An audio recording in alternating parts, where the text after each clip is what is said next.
What if the life you truly want isn't something you chase, but something you build, one clear decision at a time?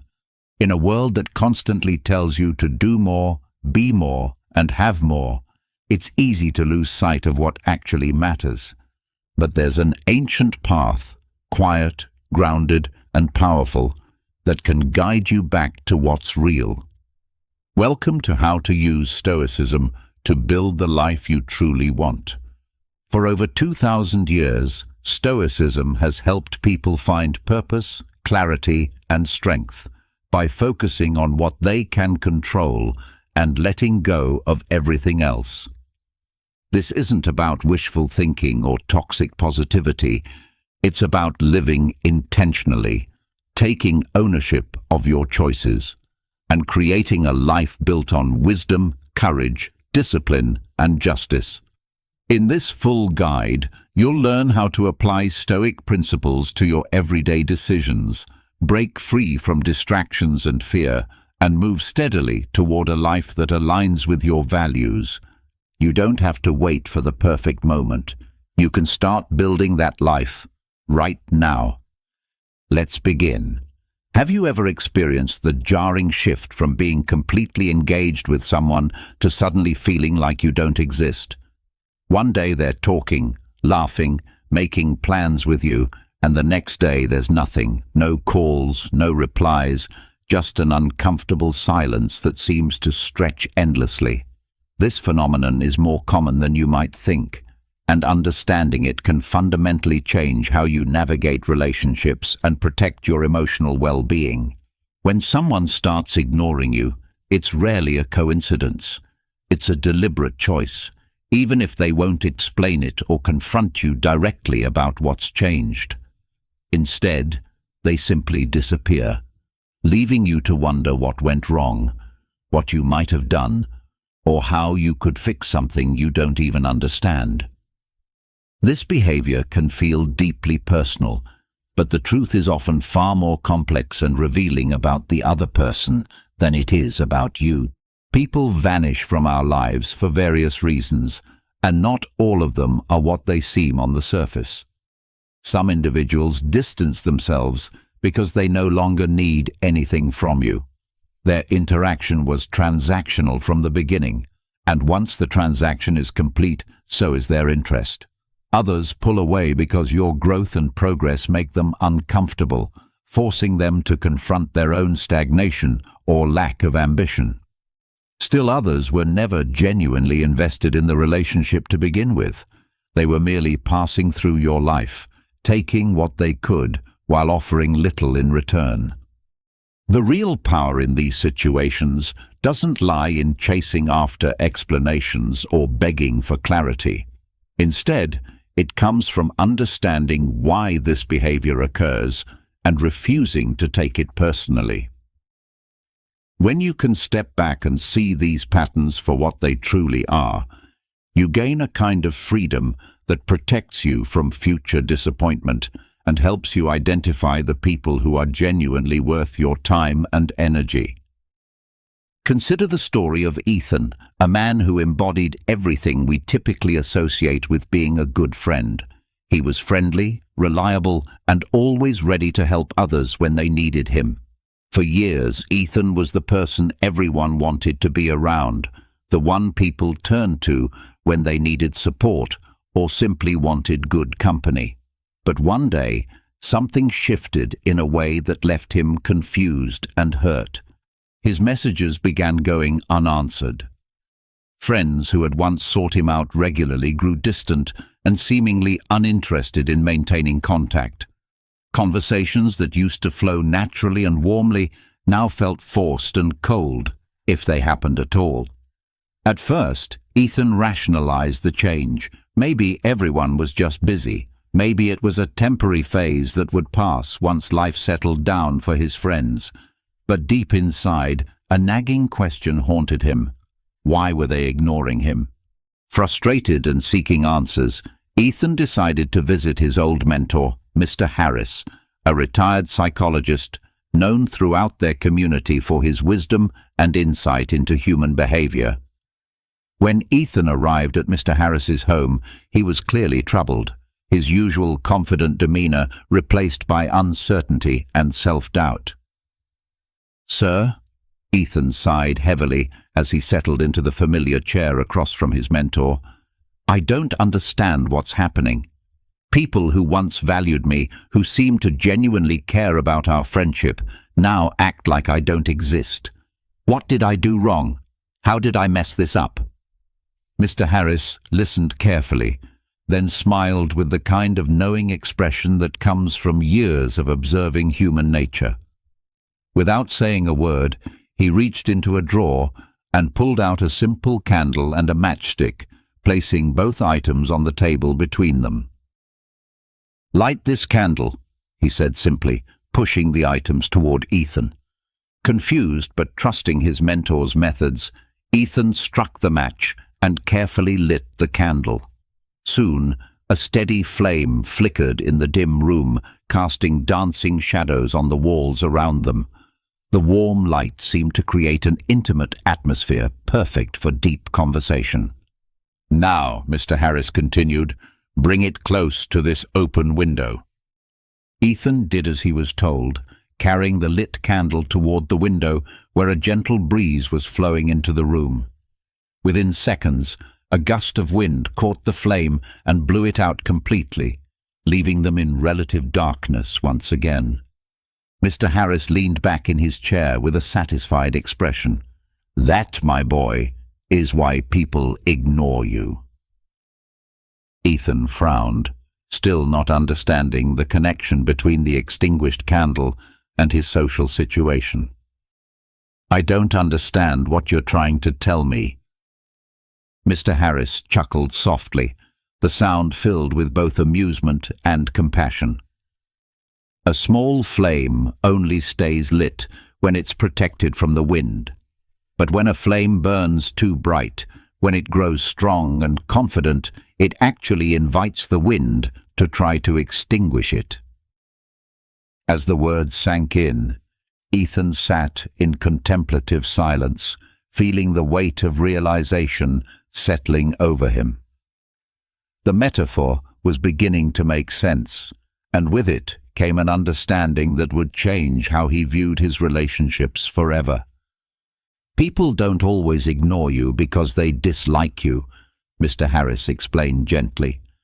"Sometimes they ignore you because your growth makes them uncomfortable. You were once on their level, predictable, familiar, perhaps even struggling with some of the same challenges they face. But when you evolve, when you improve yourself or outgrow the limitations that once defined your peer group, they start feeling small in your presence. Instead of being inspired by your progress or motivated to grow alongside you, they choose the easier path. They distance themselves." That night, Ethan made a decision that would fundamentally alter his approach to relationships and personal growth. He decided to stop chasing explanations from people who had chosen to pull away. He stopped shrinking himself to fit into spaces where he was no longer welcome. Most importantly, he stopped feeling guilty or ashamed for outgrowing people who had chosen to remain static in their personal development. In making this choice, Ethan discovered something profound. He found peace in being ignored. He realized that he wasn't being rejected in the traditional sense. He was simply rising to a level that made others uncomfortable. Like the candle flame that burns too bright and attracts the wind, his personal growth had made him a target for those who preferred the safety and predictability of remaining unchanged. This understanding represents a fundamental truth about human relationships. People don't always ignore you because you've done something wrong. Often they ignore you because your growth serves as an uncomfortable reminder of their own stagnation. A candle that burns too bright will always make the wind restless, but that doesn't mean the candle should dim its light. Instead, it should continue burning brightly, regardless of how others react to its illumination. One of the most manipulative tactics that people employ in relationships is the strategic use of silence as a test. This behavior often manifests as a sudden shift from engagement to complete radio silence, designed specifically to gauge your reaction and determine how much control they have over your emotions and behavior. Consider how this typically unfolds. One day, everything seems perfectly normal between you and another person. You're communicating regularly, making plans, sharing experiences, and maintaining what appears to be a healthy, reciprocal relationship. Then, without warning, they become completely unresponsive. No replies to your messages, no returned phone calls, no acknowledgement of your attempts to maintain contact. The silence feels deliberate and pointed, designed to make you notice and react. This sudden withdrawal isn't always about losing interest or having a legitimate reason for stepping back. Instead, it's often a calculated test designed to see how you'll respond to their absence. They want to know how much you care, how much effort you're willing to put in to maintain the connection, and most importantly, how much control they have over your emotional state. If you respond by sending multiple messages, over-explaining your previous interactions, or repeatedly asking what's wrong, you've just given them exactly what they were looking for, proof that their absence affects you significantly. This dynamic creates a power imbalance similar to a tug-of-war game. When they drop their end of the rope by ignoring you, they're waiting to see if you'll pull harder by chasing after them with increased effort and attention. However, if you refuse to engage in this game, if you don't pick up the slack they've created, the game effectively ends, and with it, their control over the situation. The Stoic philosophy offers valuable insight into handling these situations.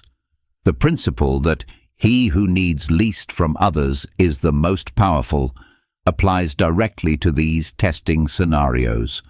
Real strength doesn't come from proving how much you care or how willing you are to fight for someone's attention. Instead, it comes from not needing external validation to feel secure in your own worth and relationships. When you stop chasing, stop over-explaining your actions, and stop trying to prove your value to someone who is testing you, you become essentially untouchable. You demonstrate that your sense of self-worth isn't dependent on their approval or attention, which fundamentally shifts the power dynamic in your favor. Many people have experienced this pattern firsthand. Perhaps you've noticed that when you pull back slightly, when you get busy with your own goals and focus on your personal priorities, certain people in your life suddenly become cold and distant. At first glance, this might seem like they're genuinely busy or dealing with their own challenges. However, if you pay attention to the pattern, you might discover that this behavior is actually a test designed to see if you'll abandon your own priorities to chase after their attention.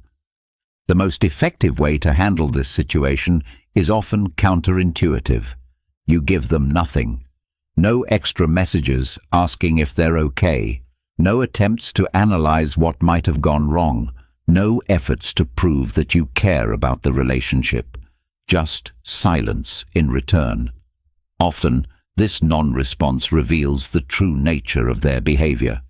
If they were genuinely testing you, they'll likely return within a few days, suddenly interested and engaging again, acting as if nothing happened.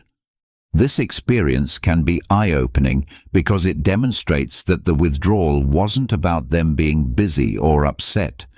It was about maintaining control over your behavior and emotional state. When you refuse to play their game, they lose the upper hand they were trying to establish. To effectively handle people who use ignoring as a manipulation tactic, you need to first recognize the pattern. If someone repeatedly pulls away and expects you to chase them, it's not an accident or a coincidence. It's a deliberate strategy. Second, resist the urge to take the bait. When they ignore you to get a reaction, give them nothing in return.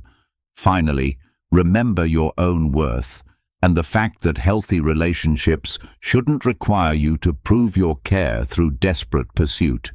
At the end of the day, attention and engagement in relationships should be mutual, not something that needs to be tested or earned through manipulation. If someone is playing games with your emotions, let them continue playing, but don't participate. The right people won't need to manipulate you into proving that you care. They'll already understand your value and reciprocate your energy naturally. Another common reason people suddenly start ignoring you relates to the transactional nature of many relationships. This realization can be particularly painful because it forces you to confront the fact that some people were never really there for you as a person. They were there for what you could provide them. This dynamic often manifests gradually, making it difficult to recognize until the pattern becomes undeniable. Perhaps someone in your life always seems warm and engaging, reaching out regularly and maintaining what appears to be a genuine friendship. However, if you look closely at your interactions, you might notice that every conversation centers around something they need. Advice about a personal situation, emotional support during difficult times, professional connections, financial assistance, or even just the ego boost that comes from having someone listen to their problems. These relationships function like a power outlet, where people plug in to charge themselves emotionally, professionally, or socially. As long as they're receiving the energy, support, or resources they need, they remain connected and engaged. But the moment they're fully charged, or when they find a better source of what they need, they unplug and disappear from your life, often without warning or explanation. The disappearance of these individuals isn't necessarily malicious, but it is revealing. They never valued you as a complete person with your own needs, interests, and worth. Instead, they saw you as a resource to be utilized when convenient and abandoned when no longer necessary. This is why their departure often feels so sudden and confusing. There was no real relationship to gradually deteriorate, only a transaction that had reached its conclusion. The ancient Stoic philosopher Epictetus understood this dynamic well when he advised people to attach yourself to what is true, not to those who are temporary. This wisdom encourages us to stop tying our sense of self-worth to people who are only passing through our lives for their own benefit. The right people, those who genuinely value you, won't disappear when they no longer need something specific from you. They stay because they appreciate you as a complete person, not just as a provider of services or support. Recognizing these transactional relationships can be painful, but ultimately liberating.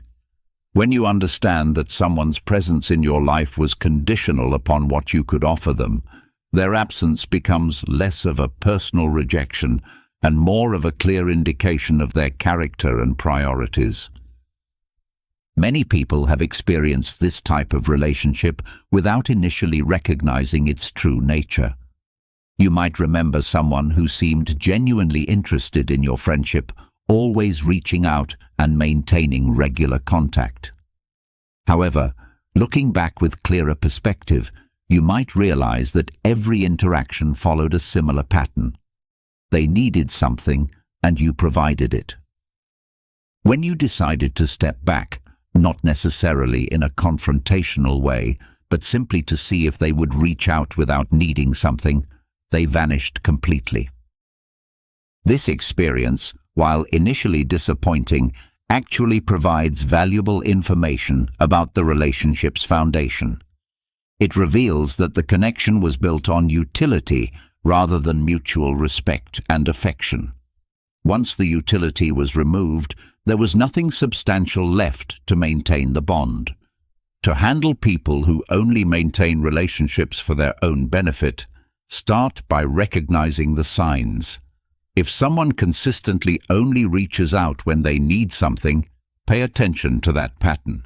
Second, stop chasing people who disappear when you stop providing for them.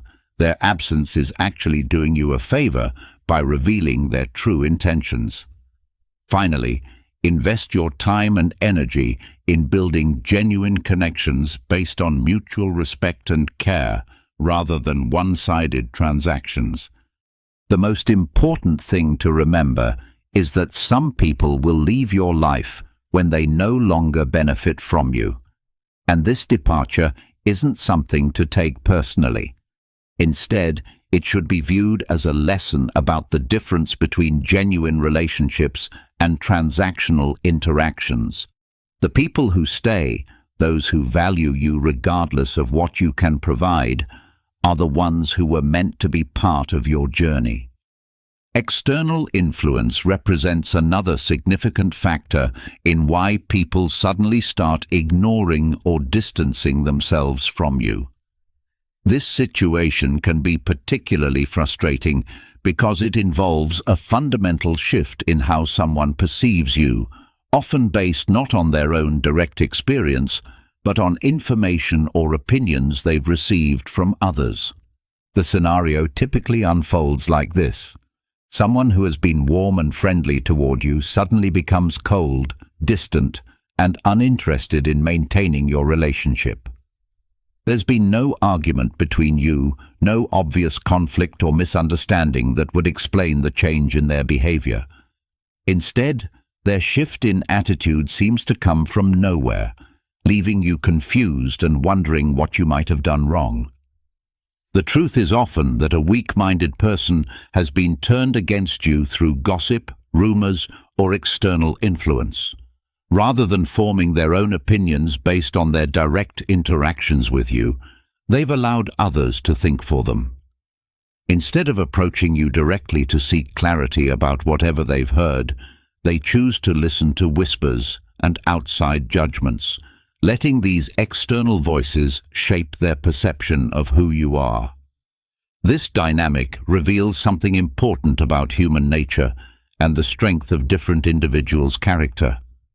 Some people are like strong trees with deep roots. No matter how hard the wind blows, they remain firmly planted and unchanging. Others are like leaves in that same wind, easily carried in whatever direction external forces push them.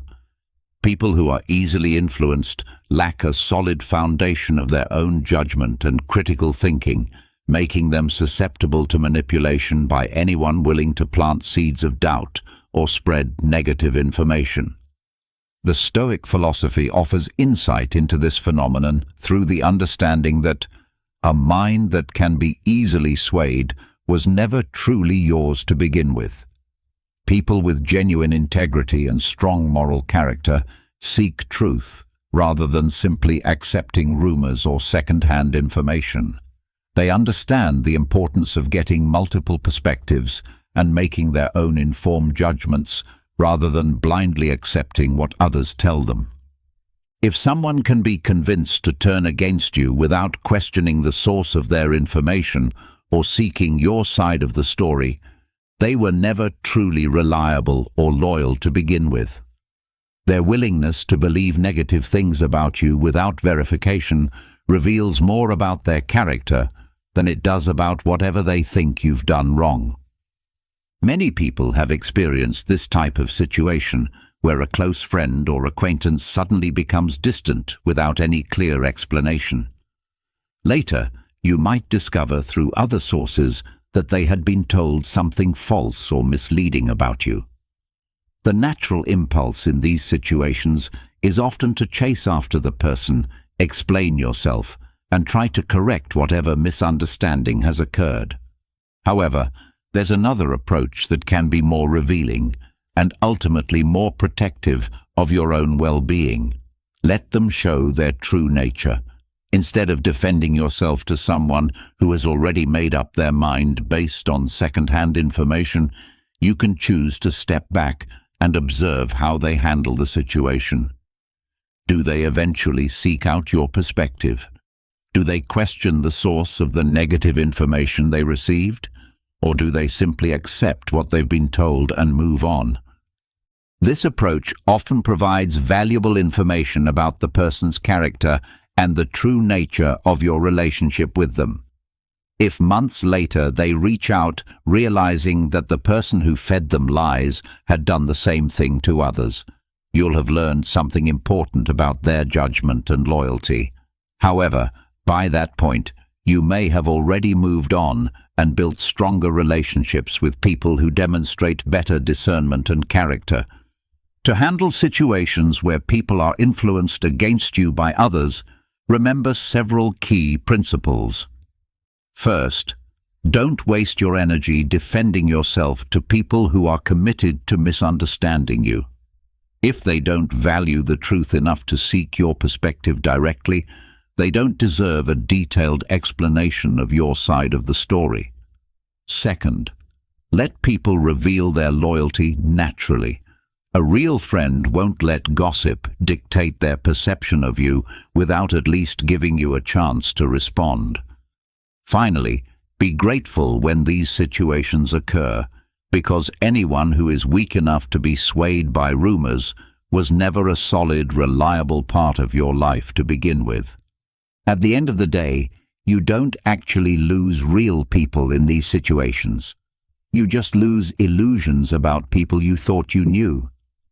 Let the weak-minded drift away and focus your energy on surrounding yourself with individuals who think for themselves and value truth over gossip. Personal growth and boundary setting often trigger unexpected responses from people in your life, particularly those who have grown accustomed to influencing or controlling your behavior. When you stop tolerating manipulation, guilt trips, or other forms of emotional control, some people will begin to pull away, not because you've done anything wrong, but because they've lost their ability to dictate how you think, act, or respond to situations. This phenomenon can be initially confusing because it might seem like your positive changes are driving people away. Someone who was once close to you suddenly becomes distant, stops reaching out, stops including you in activities, and may even act cold or dismissive when you do interact. The timing of this change often coincides with your own personal development. Perhaps you've started setting healthier boundaries, stopped tolerating disrespectful behavior, or begun making decisions based on your own values rather than trying to please everyone around you. The truth is that when you stop playing by their rules, certain people lose their grip on you. Some individuals only maintain relationships as long as they can maintain a certain level of control or influence over the other person. They might use subtle manipulation tactics like guilt trips, emotional blackmail, or criticism disguised as concern to keep you behaving in ways that serve their interests rather than your own.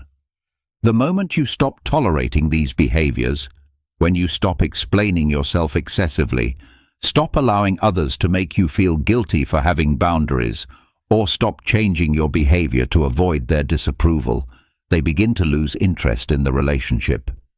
This isn't because you've become a worse friend or a less valuable person. It's because they never valued you as an equal in the first place. They only valued their ability to influence and control you. This dynamic can be understood through the metaphor of a puppet with cut strings. As long as the strings remain intact, the puppeteer can control every movement and make the puppet dance exactly as they wish. But when those strings are cut, the puppet no longer responds to the puppeteer's manipulation. Instead of accepting this change and finding a new way to relate to the now independent puppet, the puppeteer simply loses interest and walks away. Without the ability to control, they have no investment in the relationship. This is precisely how manipulative people operate in relationships. The moment you stop reacting the way they expect, stop allowing them to push your emotional buttons, or stop modifying your behavior to avoid their displeasure, they begin to fade away. Their departure isn't a reflection of your worth or a sign that you've made a mistake in standing up for yourself. Instead, it's a clear indication that they were never interested in you as an independent, autonomous person. They were only interested in their power over you. The Stoic philosophy recognizes this phenomenon in the principle that the price of independence is the loss of those who wanted you dependent. True independence means standing firm in your values and boundaries, even when it costs you relationships with people who preferred the old, more controllable version of yourself. People who truly respect and care about you will adjust to your new boundaries and continue to value the relationship. Those who only valued their control over you will disappear, and this departure is actually a blessing rather than a loss. Many people can relate to having someone in their life who constantly tried to control their responses to various situations. Perhaps this person would use guilt trips whenever you disagreed with them, claiming that you were being unfair or unreasonable whenever you set a boundary or expressed a different opinion. For a long time, you might have played along with this dynamic, believing that keeping the peace was more important than standing up for yourself. But eventually, you might reach a point where you decide to stop engaging in these patterns. You choose not to explain or justify your decisions excessively, not to defend your right to have boundaries, and not to modify your behavior simply to avoid someone else's displeasure. When this shift occurs, the other person's response is often to create distance rather than to adapt to the new dynamic. At first, this distance might feel like a loss. You might worry that you've damaged an important relationship or wonder if you should compromise your boundaries to restore the connection. However, with time and perspective, you often realize that what felt like a loss was actually freedom. You were freed from the exhausting cycle of having to manage someone else's emotions and reactions, freed from the need to constantly justify your choices, and freed from the pressure to shrink yourself to make someone else comfortable. To handle people who distance themselves when you stop allowing them to control you, remember several important points. First, recognize the pattern.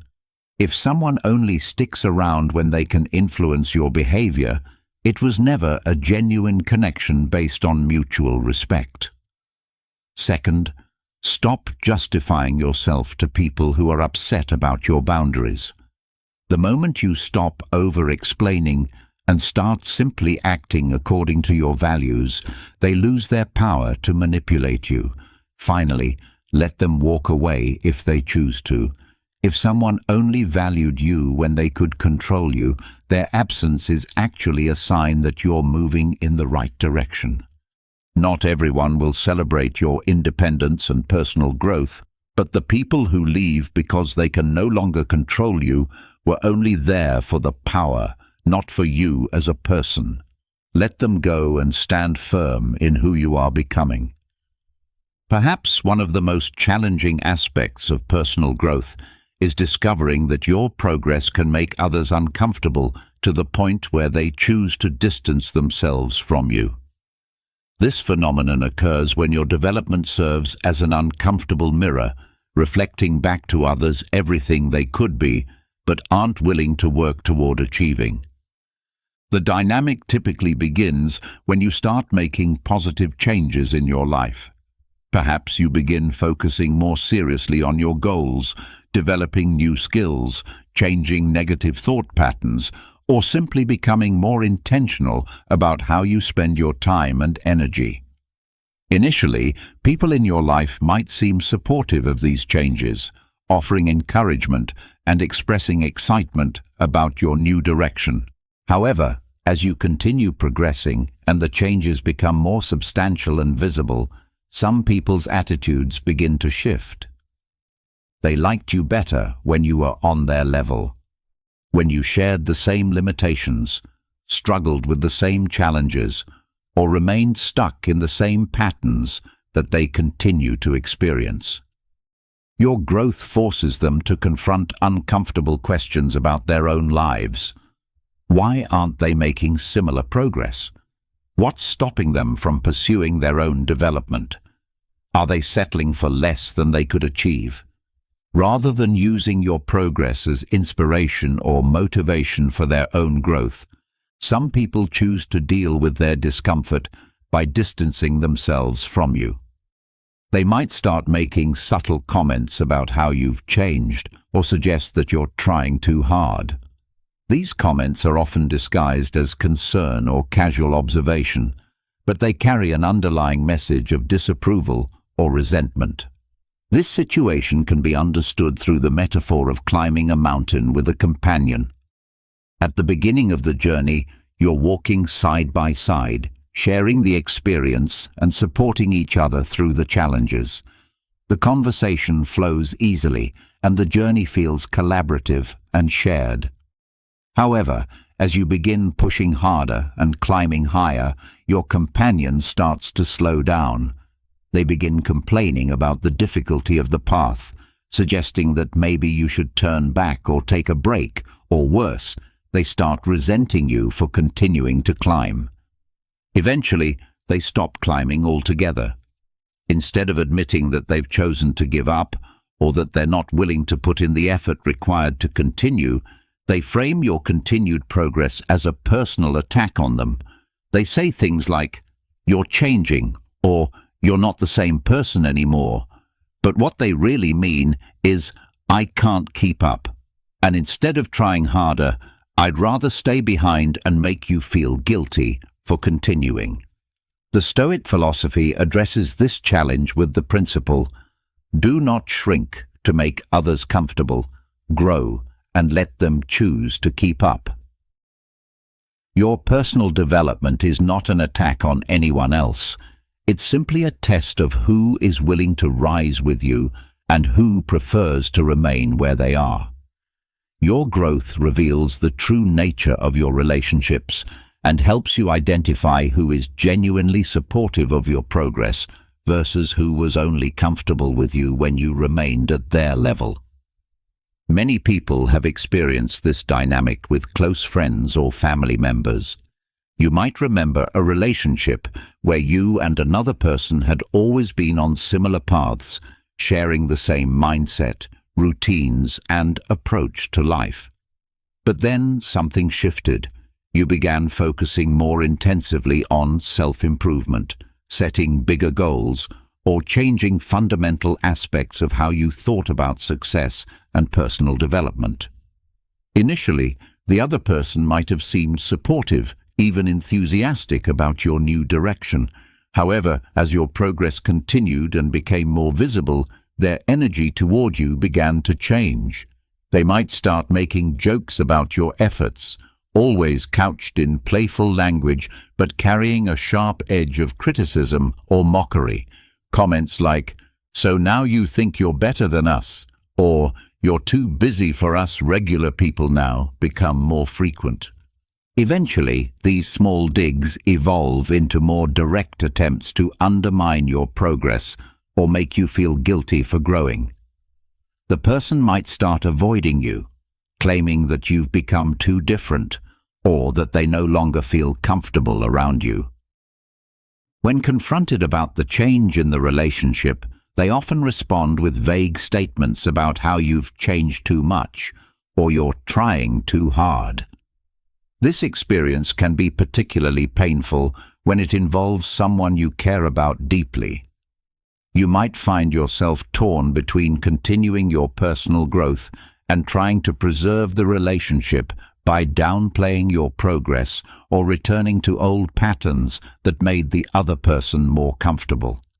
However, the healthiest approach is usually to recognize that this situation reveals something important about the other person's character and your relationship with them. They weren't intimidated by your success. They were intimidated by what your success forced them to see in themselves. Rather than being inspired to grow alongside you, they chose to resent your progress and create distance to avoid confronting their own limitations. To handle people who feel intimidated by your growth, remember several key principles. First, don't shrink yourself to make others comfortable. If someone can't handle your personal development, that's their issue to resolve, not yours to manage by limiting your progress. Second, pay attention to energy shifts around your success. If someone starts becoming distant or critical when you level up, they were never truly rooting for you in the first place. Finally, let them go with compassion but without compromise. Not everyone is meant to continue the journey with you, and that's okay. Real friends don't just tolerate your growth, they celebrate it and use it as inspiration for their own development.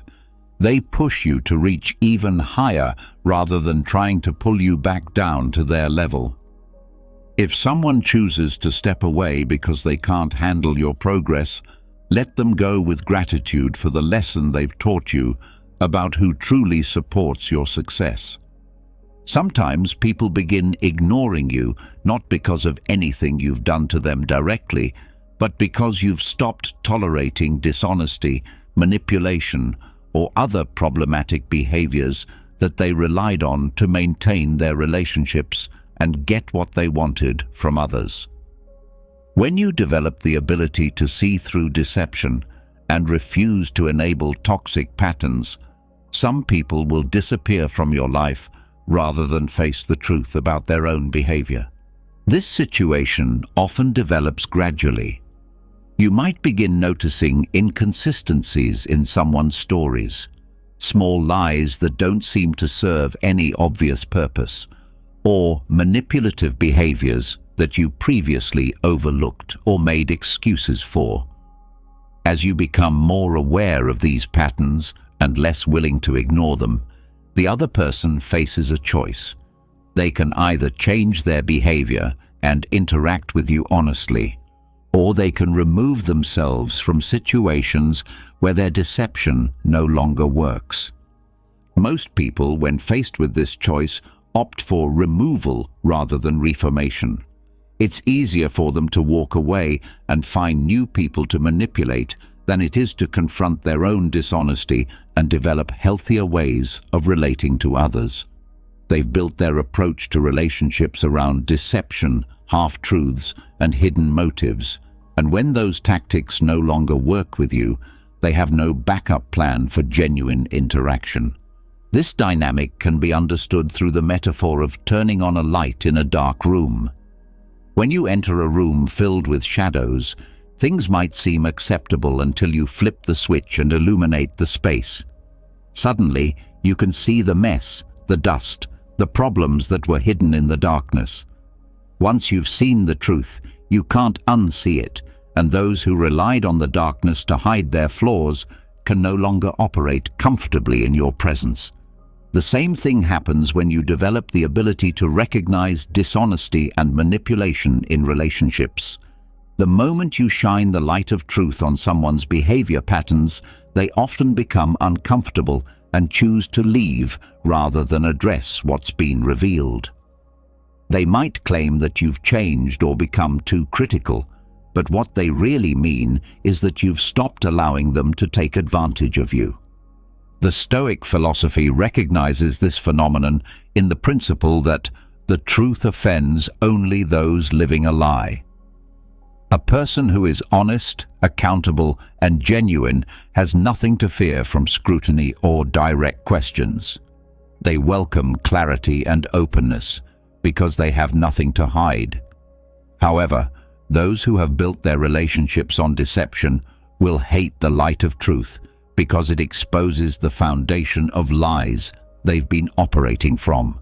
Many people have experienced relationships with individuals who consistently played the victim role in every conflict or problem they encountered. These people have a pattern of never taking responsibility for their own actions or contributions to problems. It's always someone else's fault, always external circumstances beyond their control, always a case of them being misunderstood or mistreated by others. For a long time, you might believe these explanations and even defend the person to others, giving them the benefit of the doubt and assuming that they're just unlucky or surrounded by difficult people. However, eventually, small inconsistencies might start becoming apparent. Stories don't quite add up, details change between tellings, or you begin noticing patterns that suggest the person isn't being entirely truthful about their role in various situations. When you reach the point where you stop blindly accepting their excuses and start asking direct questions or requesting clarification about inconsistencies, their reaction is often immediate and defensive. Suddenly, you're being too harsh, over-analyzing, or you're not the same person anymore. Rather than addressing your concerns or providing honest answers, they create conflict around your right to ask questions in the first place. Eventually, these people often choose to vanish from your life, rather than continue interacting with someone who no longer accepts their version of events without question. They disappear, not because you've become unreasonable or overly critical, but because they can no longer deceive you effectively. To handle people who disappear when you stop tolerating their dishonesty, remember several important principles. First, don't regret gaining clarity about someone's true character. It may be painful to realize that someone you trusted was being deceptive, but it's better to live with truth than to continue being manipulated. Second, let them go if they choose to leave rather than address their behavior honestly. If someone disappears when they can no longer deceive you, they were never genuine in the first place.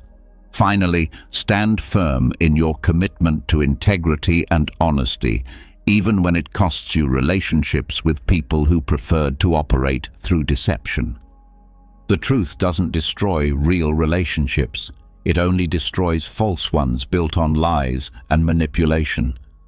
Let those who relied on deception remove themselves from your life. You're better off without them, and their departure makes space for people who can relate to you honestly and authentically. Perhaps the most profound shift in perspective comes from recognizing that being ignored is not actually a loss. It's a filter that helps you identify who belongs in your life and who doesn't.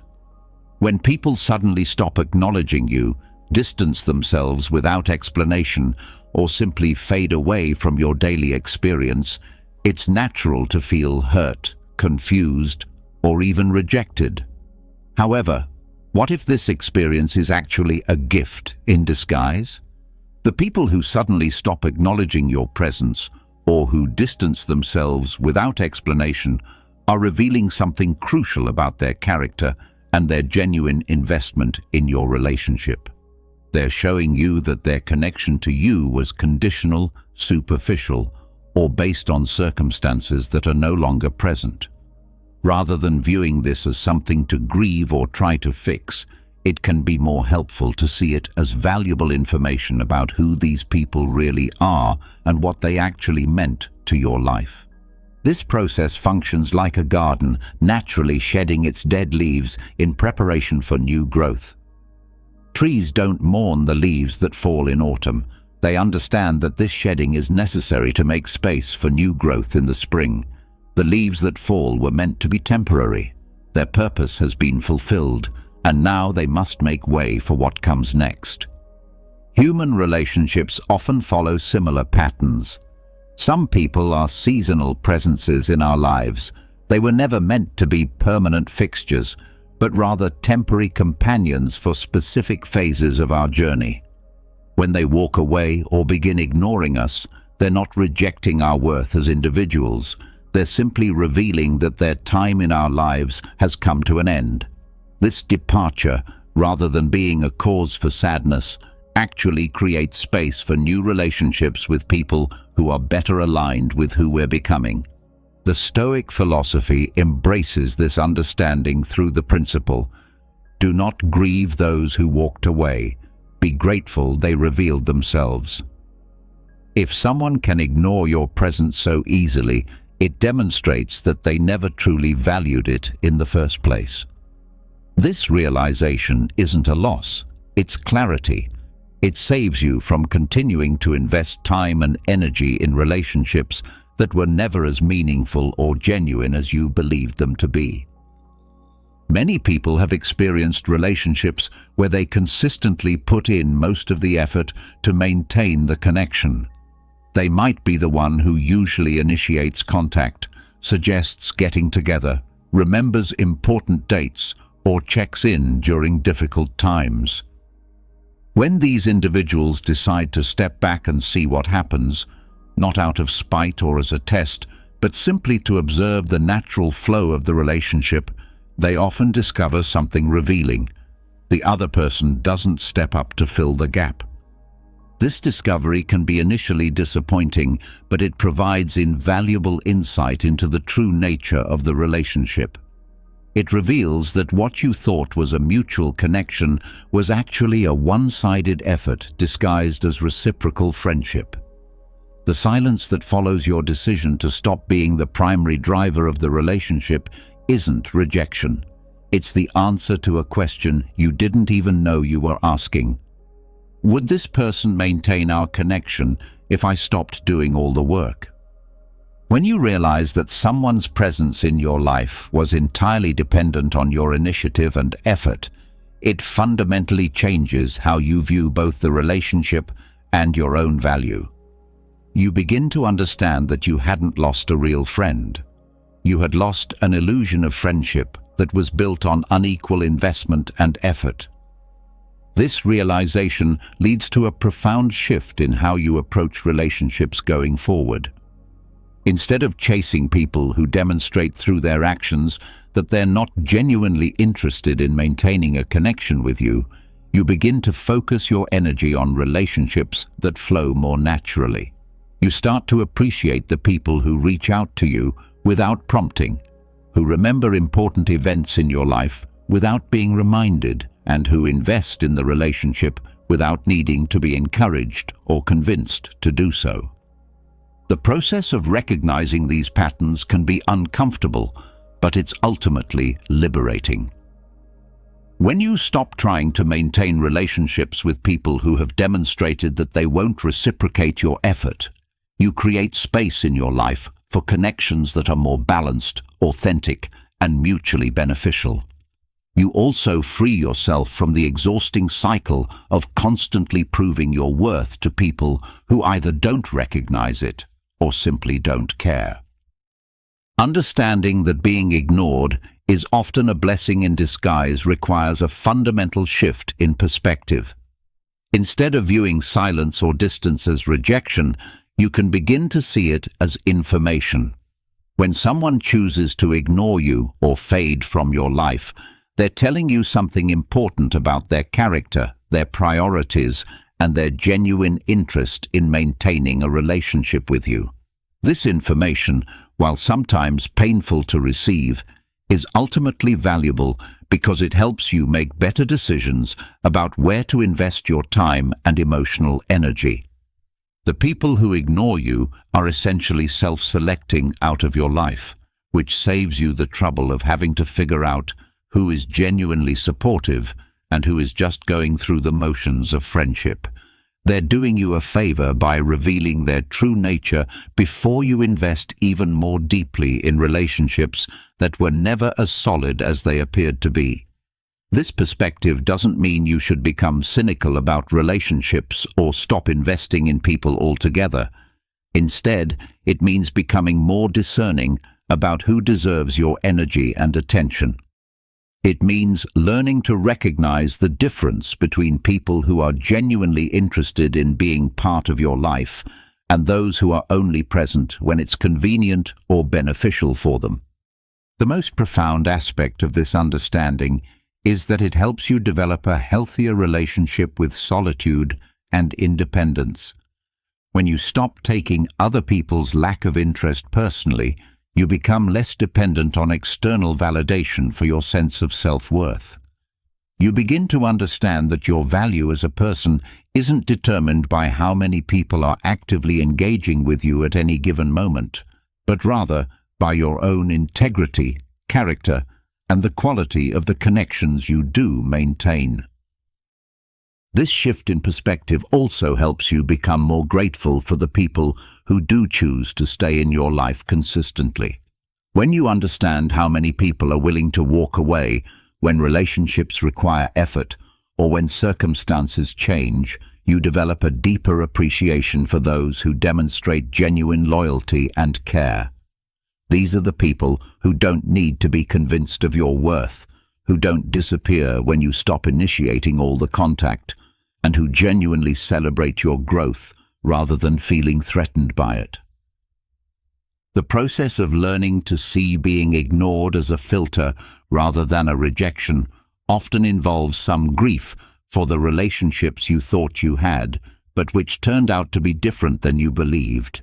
It's natural to feel disappointed when you realize that someone you cared about wasn't as invested in the relationship as you were, or that someone you trusted was more interested in what you could provide than in who you are as a person.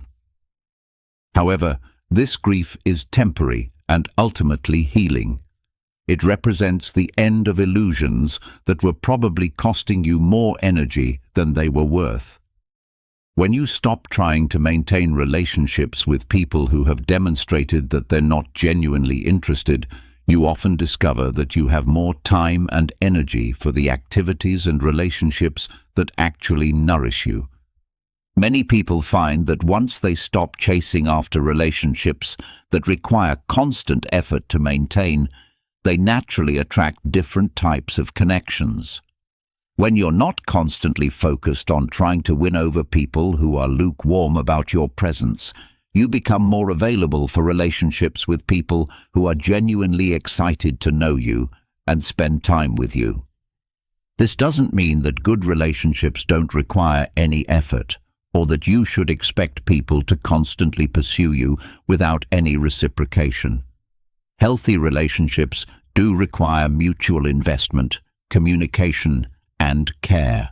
However, there's a significant difference between the normal effort that goes into maintaining any meaningful relationship and the exhausting work of trying to convince someone to value your presence in their life. The key is learning to recognize the difference between relationships that require normal maintenance and those that require you to constantly prove your worth. In healthy relationships, both people contribute to maintaining the connection, both people show interest in each other's lives, and both people make an effort to be present during important moments. In unhealthy relationships, one person does most of the work, while the other person shows up only when it's convenient or when they need something. When you understand this distinction, being ignored becomes less of a personal attack and more of a sorting mechanism. It helps separate the people who are genuinely interested in being part of your life from those who are only present under specific circumstances or for specific benefits. The ultimate goal isn't to become indifferent to all relationships or to stop caring when people distance themselves from you. Instead, it's to develop the wisdom to distinguish between relationships worth fighting for and those that are better left to fade naturally. It's about learning to invest your emotional energy in connections that have the potential to be genuinely meaningful and mutual, rather than wasting that energy on people who have already shown you that they're not truly interested. This understanding brings a sense of peace that can be difficult to achieve when you're constantly worried about why people are pulling away or what you can do to make them stay. When you truly internalize the idea that being ignored is often a gift that saves you from wasting time on the wrong people, you become less reactive to other people's behavior and more focused on building the kind of life that naturally attracts the right kind of relationships. The people who ignore you today are making room for the people who will celebrate you tomorrow. The relationships that require you to constantly prove your worth are making space for connections where your value is already understood and appreciated. The silence that feels uncomfortable now is actually creating the quiet space necessary for more authentic voices to reach you. In this light, being ignored isn't something to fear or try to prevent at all costs. It's something to be grateful for, because it's one of the most efficient ways to identify who belongs in your life and who doesn't. The ones who ignore you have just made your decision easier by showing you exactly who they are and how much they truly value your presence. Thank them for the clarity, and then turn your attention toward the people and opportunities that are genuinely worthy of your time and energy. The silence that once felt like rejection can become a peaceful space where you finally understand your own worth, independent of other people's approval. In that space, you can build relationships based on mutual respect, genuine care, and authentic connection, rather than on your ability to convince others to value what you have to offer. This is the true gift hidden within the experience of being ignored, the opportunity to discover what genuine relationship actually looks like, and to stop settling for anything less. Imagine this. At this very moment, you hold the power to transform your life's greatest challenges into your most profound victories. This isn't merely wishful thinking or motivational rhetoric. It's a fundamental truth that has been recognized and practiced for over 2 millennia by some of history's most resilient and wise individuals. The ancient philosophy of Stoicism offers us a roadmap for navigating life's inevitable storms with grace, wisdom, and unwavering inner strength. Think about the last time you faced a situation that truly tested your patience or shook your confidence to its core. Perhaps it was a heated argument with a loved one, an unexpected setback at work, or a moment when everything seemed to be falling apart around you. In that crucial moment, how did you respond? Were you a prisoner to your immediate reactions, swept away by the tide of emotions and impulses? Or did you manage to choose a response that reflected your deeper values and convictions? This question strikes at the heart of what Stoicism offers us, the profound ability to respond to life's challenges with courage, wisdom, and equanimity, rather than being controlled by our automatic reactions. Today, we dive deep into an ancient wisdom that has empowered individuals to thrive in adversity and find serenity amidst chaos for centuries. This isn't just philosophical theory. It's a practical approach to living that can fundamentally transform how you experience and navigate the complexities of modern life. The concept we're exploring has its roots in ancient wisdom, yet remains strikingly relevant in our modern world. The art of training your mind to respond rather than react. This isn't merely about controlling your temper or keeping your cool in challenging situations, though those are certainly valuable benefits. Rather, it's about cultivating a deep-seated sense of awareness, a grounding in the present moment that allows you to navigate life's inevitable ups and downs with grace and intention. The Stoics, those ancient philosophers known for their practical approach to life, had profound insights about this fundamental distinction. They believed that while we might not have control over the events that happen to us, we do have complete control over how we interpret and respond to these events.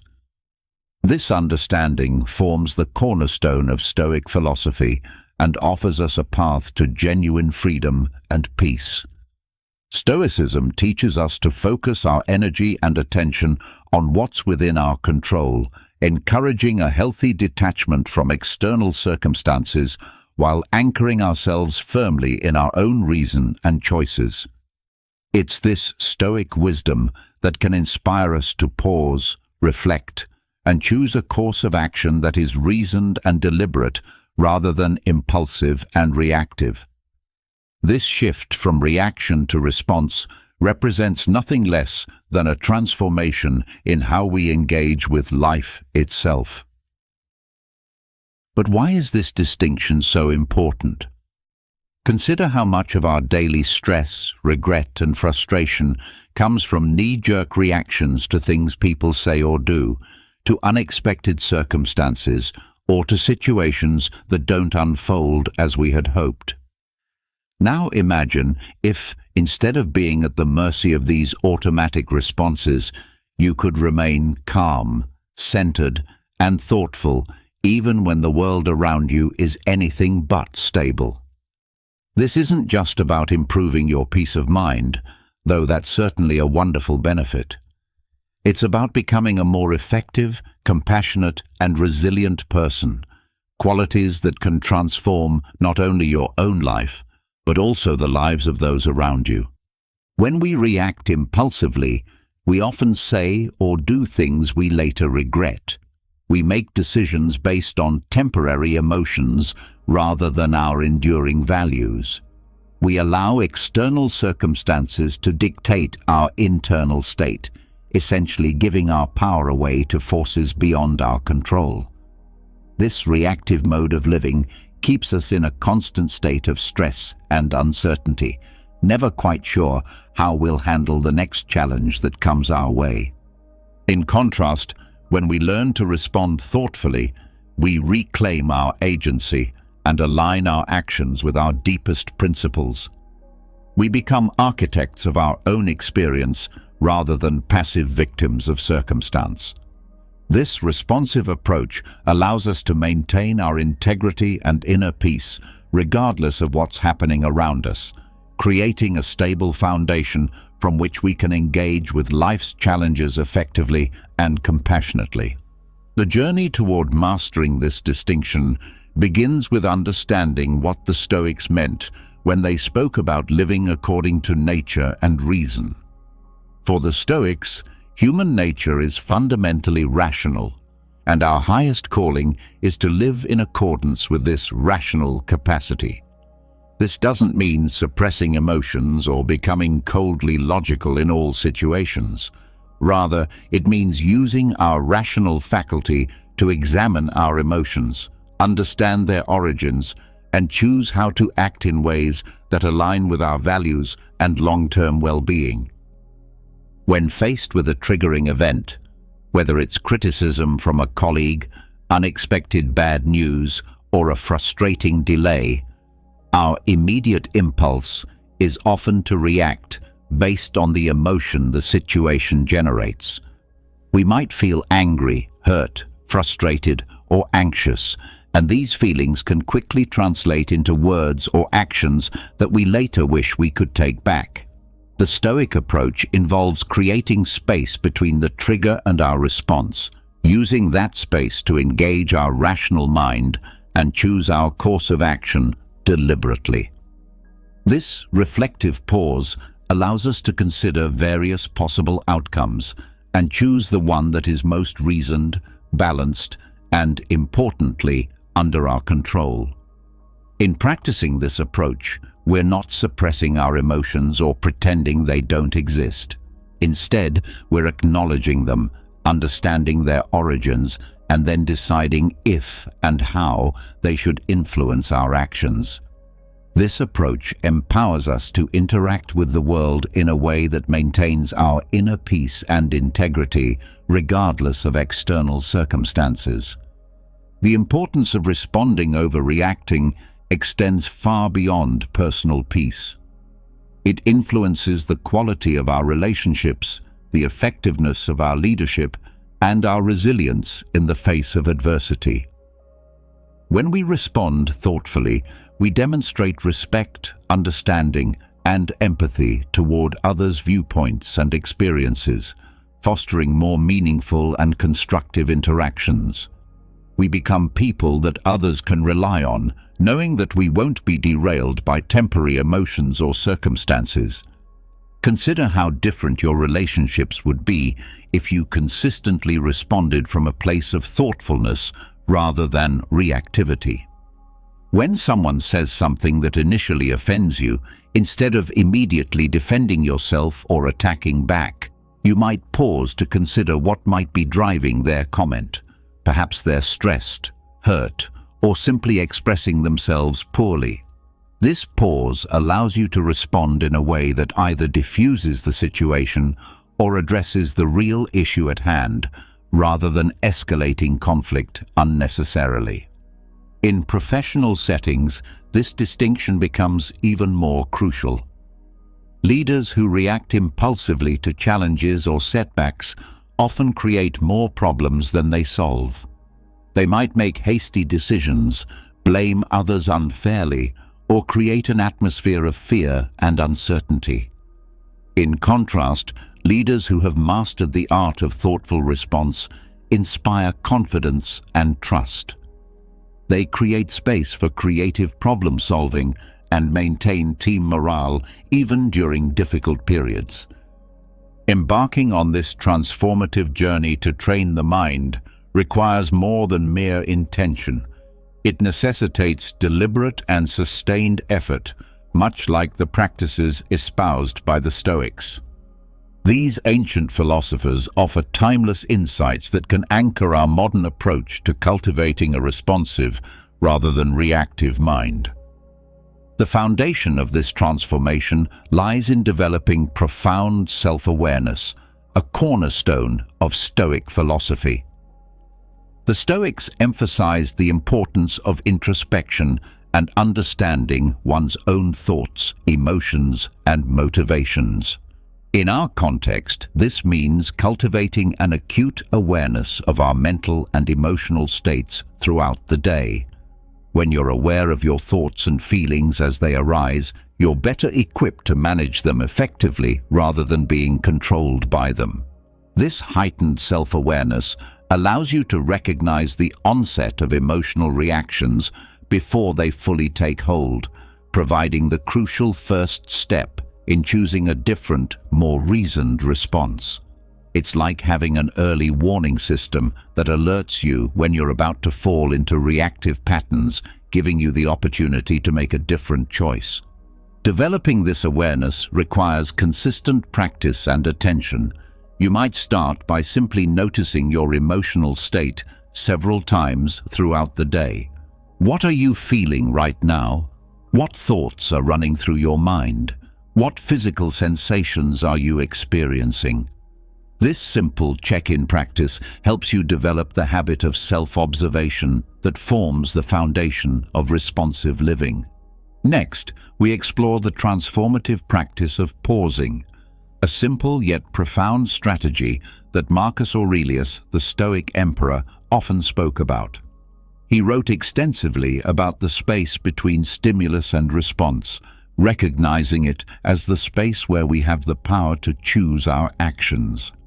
By cultivating the habit of pausing, even just for a few seconds, we give ourselves the opportunity to step back from our immediate impulses and engage our rational mind.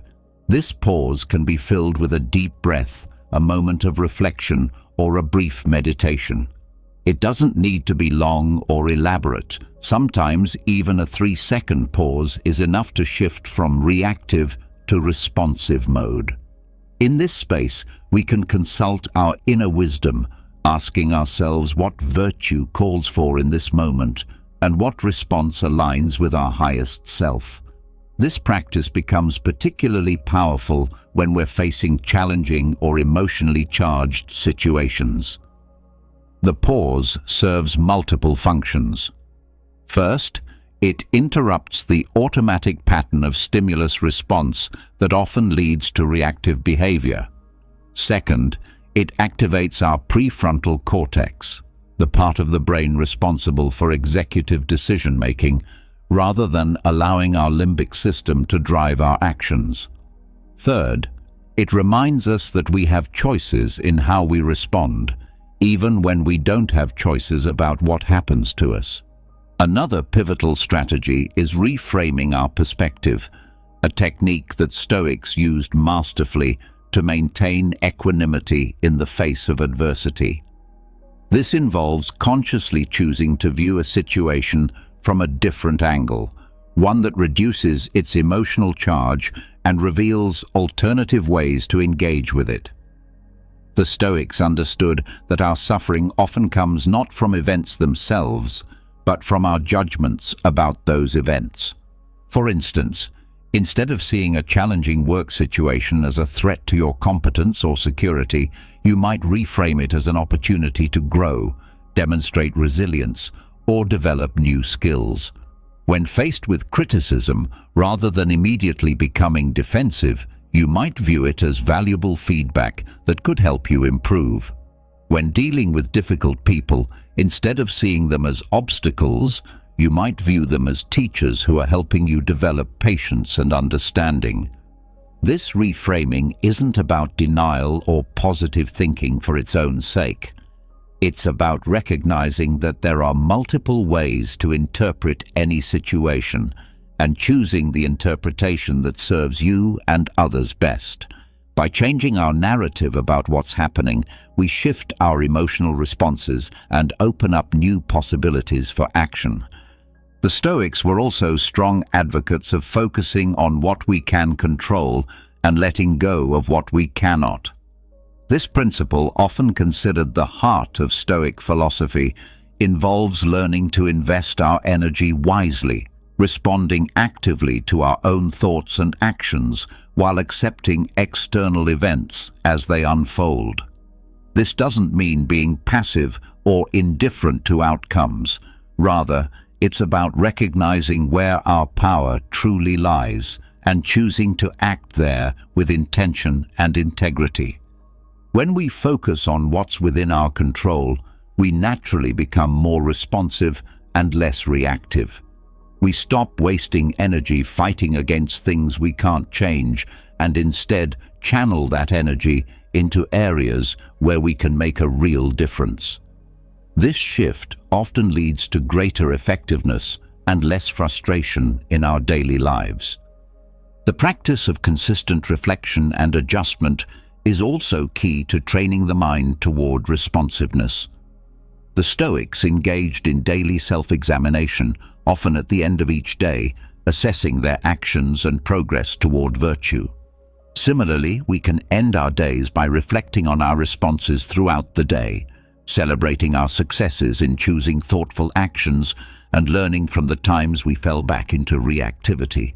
This ongoing process of self-assessment and improvement fosters a responsive mindset and cultivates the wisdom and balance that Stoicism so highly values.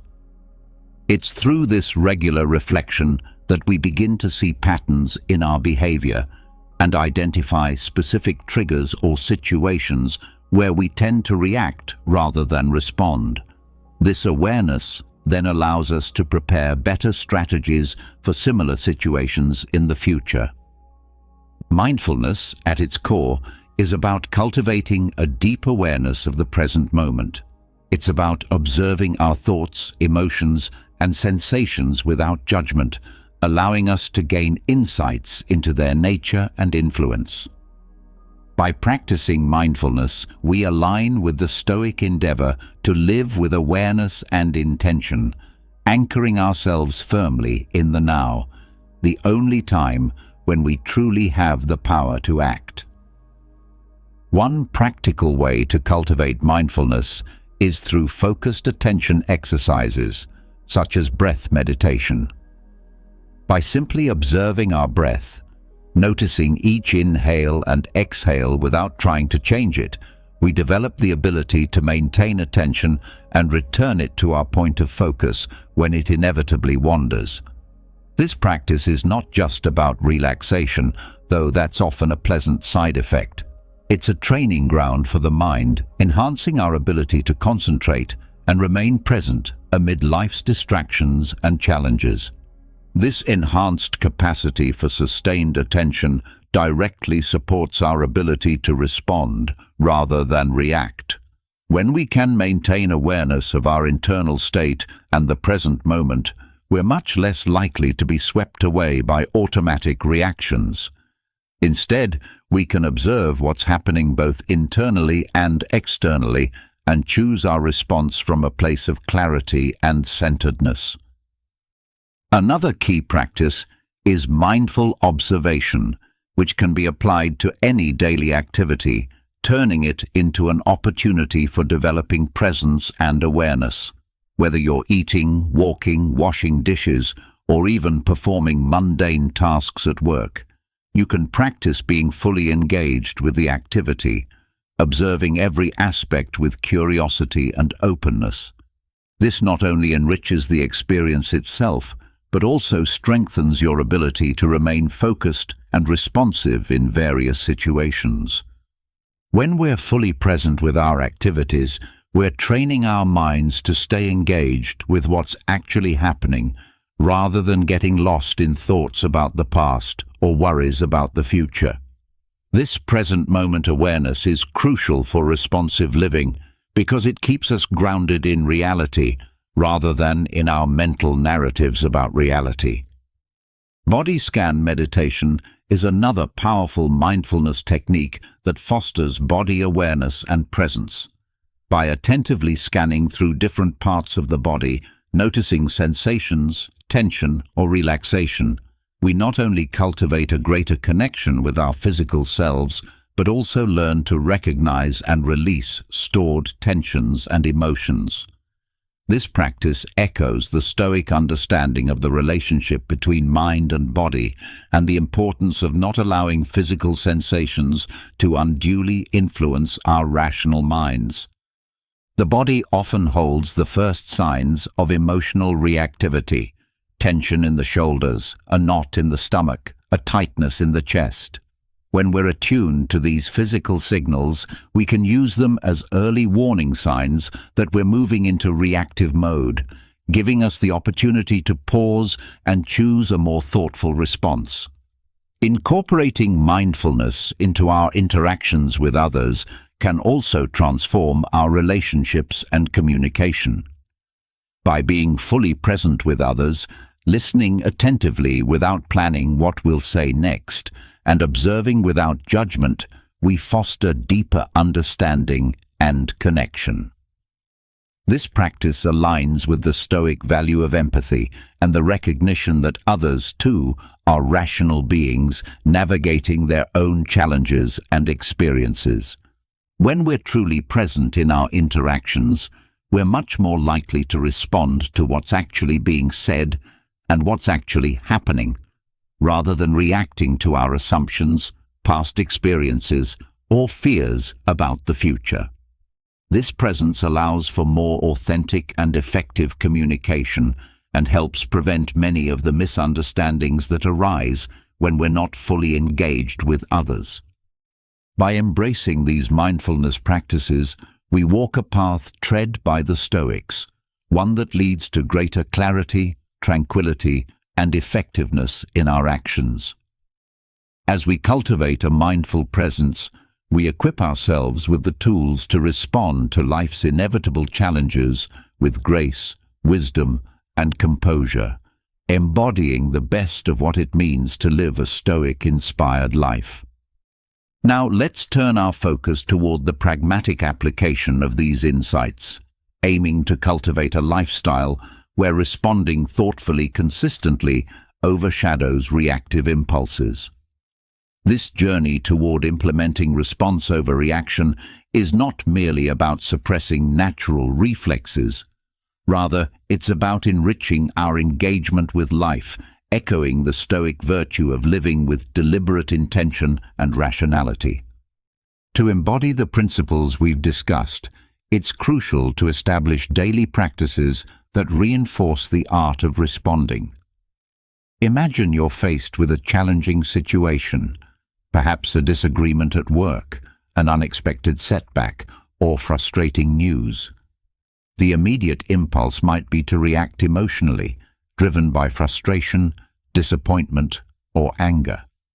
Yet this is precisely the moment to harness our Stoic-inspired training, to pause and consider the broader perspective.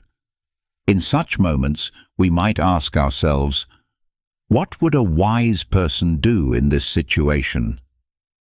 This question isn't a call for emotional suppression. Instead, it's an invitation to engage our rational mind, to evaluate the situation dispassionately, and identify constructive responses. Here we're not eliminating emotions, but channeling them productively, using reason to navigate through them. It's about acknowledging our feelings, understanding their triggers, and then, with clarity and calm, deciding the best course of action that aligns with our values and objectives. In practical terms, this could mean taking a brief walk to clear your mind before responding to a provocative email. It might involve asking clarifying questions before assuming someone's intent. Or it could mean taking several deep breaths before addressing a conflict, allowing yourself to approach the situation from a place of centeredness rather than reactivity.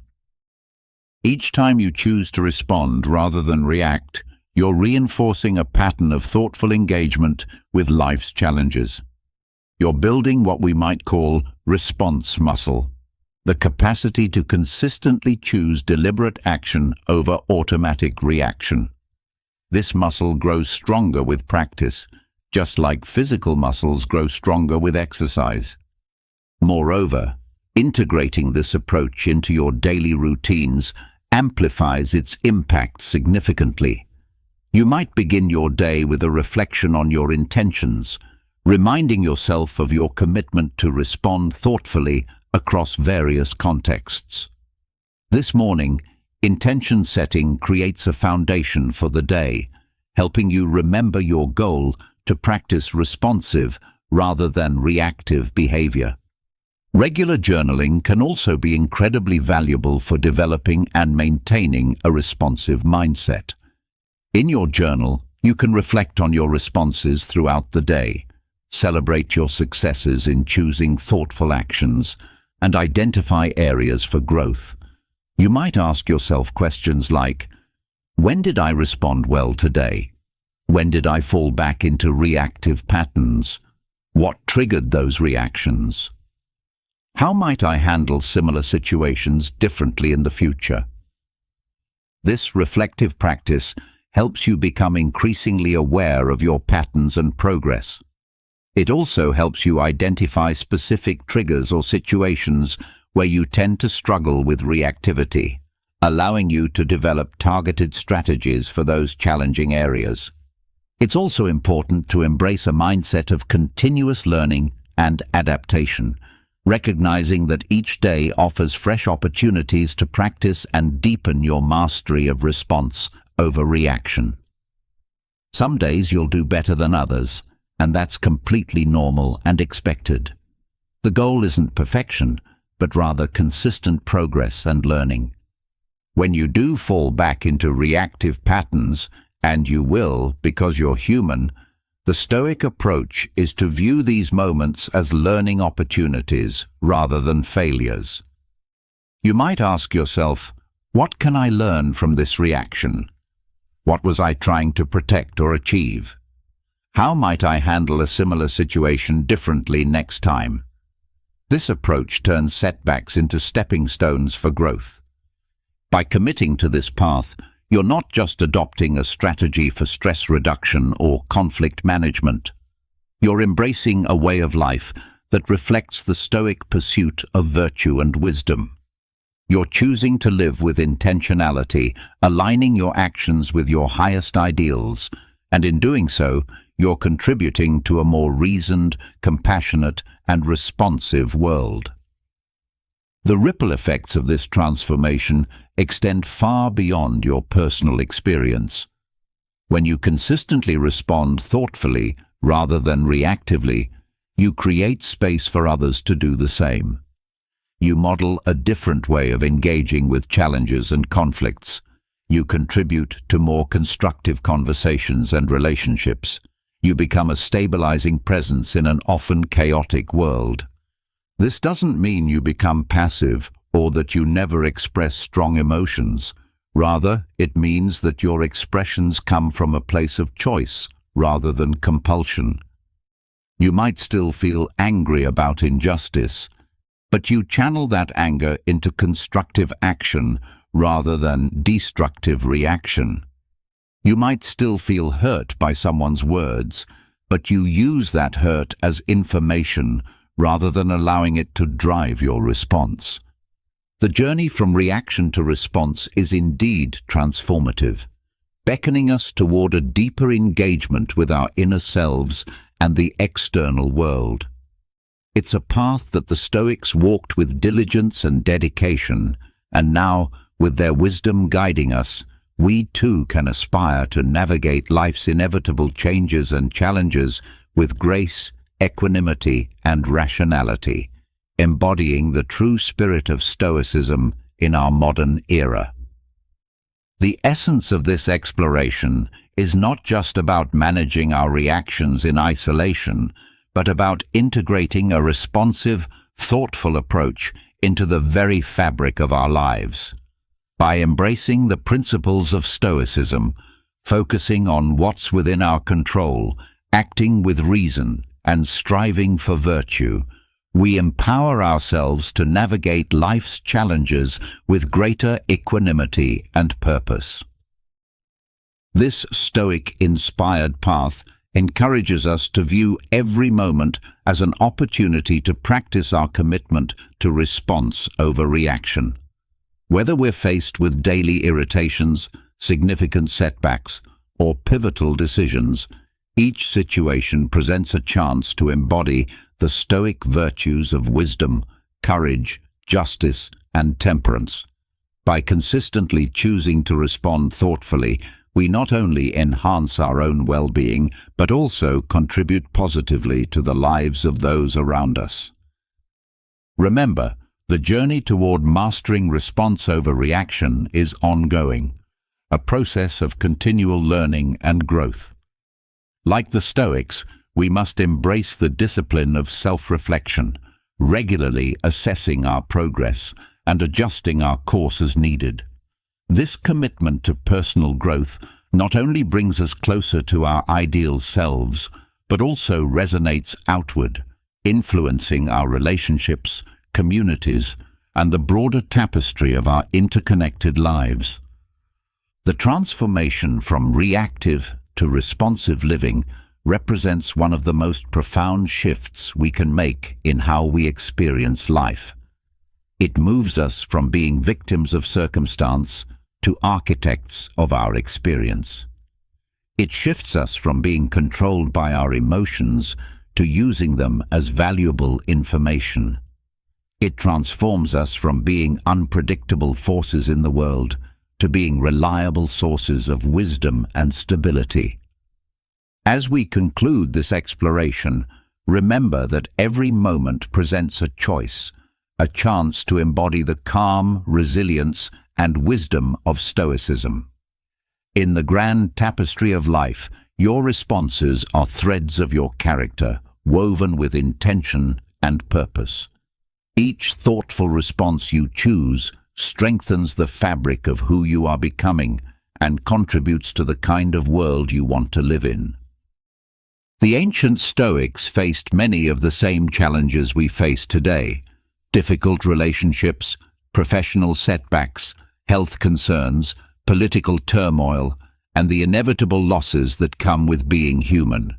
Yet, they developed a philosophy and set of practices that allowed them to maintain their integrity and peace of mind, regardless of external circumstances.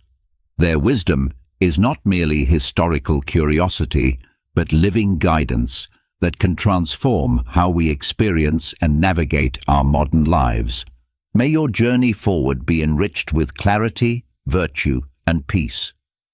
May you find strength in the knowledge that while you cannot control what happens to you, you always have the power to choose how you respond. And may you discover the profound freedom that comes from aligning your actions with your deepest values, regardless of what storms may rage around you. Have you ever encountered someone who walks into a room and instantly grabs attention, not because they're loud, flashy, or trying too hard, but because there's something about them that feels effortlessly magnetic? This phenomenon represents what we might call silent attractiveness, a quality that transcends conventional notions of charisma or physical beauty. It's not about being the center of attention or commanding the spotlight through dramatic gestures or verbose declarations. Instead, it's about embodying a kind of energy that is calm, composed, and deeply self-assured, creating a gravitational pull that draws people in naturally and authentically. Silent attractiveness doesn't require perfect looks, designer clothes, or grand gestures that announce your presence to the world. Rather, it emerges from something far more profound and enduring: how you carry yourself through life, how you treat others in both significant and mundane moments, and how comfortable you are in your own skin. It's about mastering habits that speak louder than words, habits that project confidence, kindness, and self-respect without demanding attention or validation from others. The most remarkable aspect of cultivating this kind of presence is that you don't have to fundamentally change who you are or adopt a false persona to achieve it.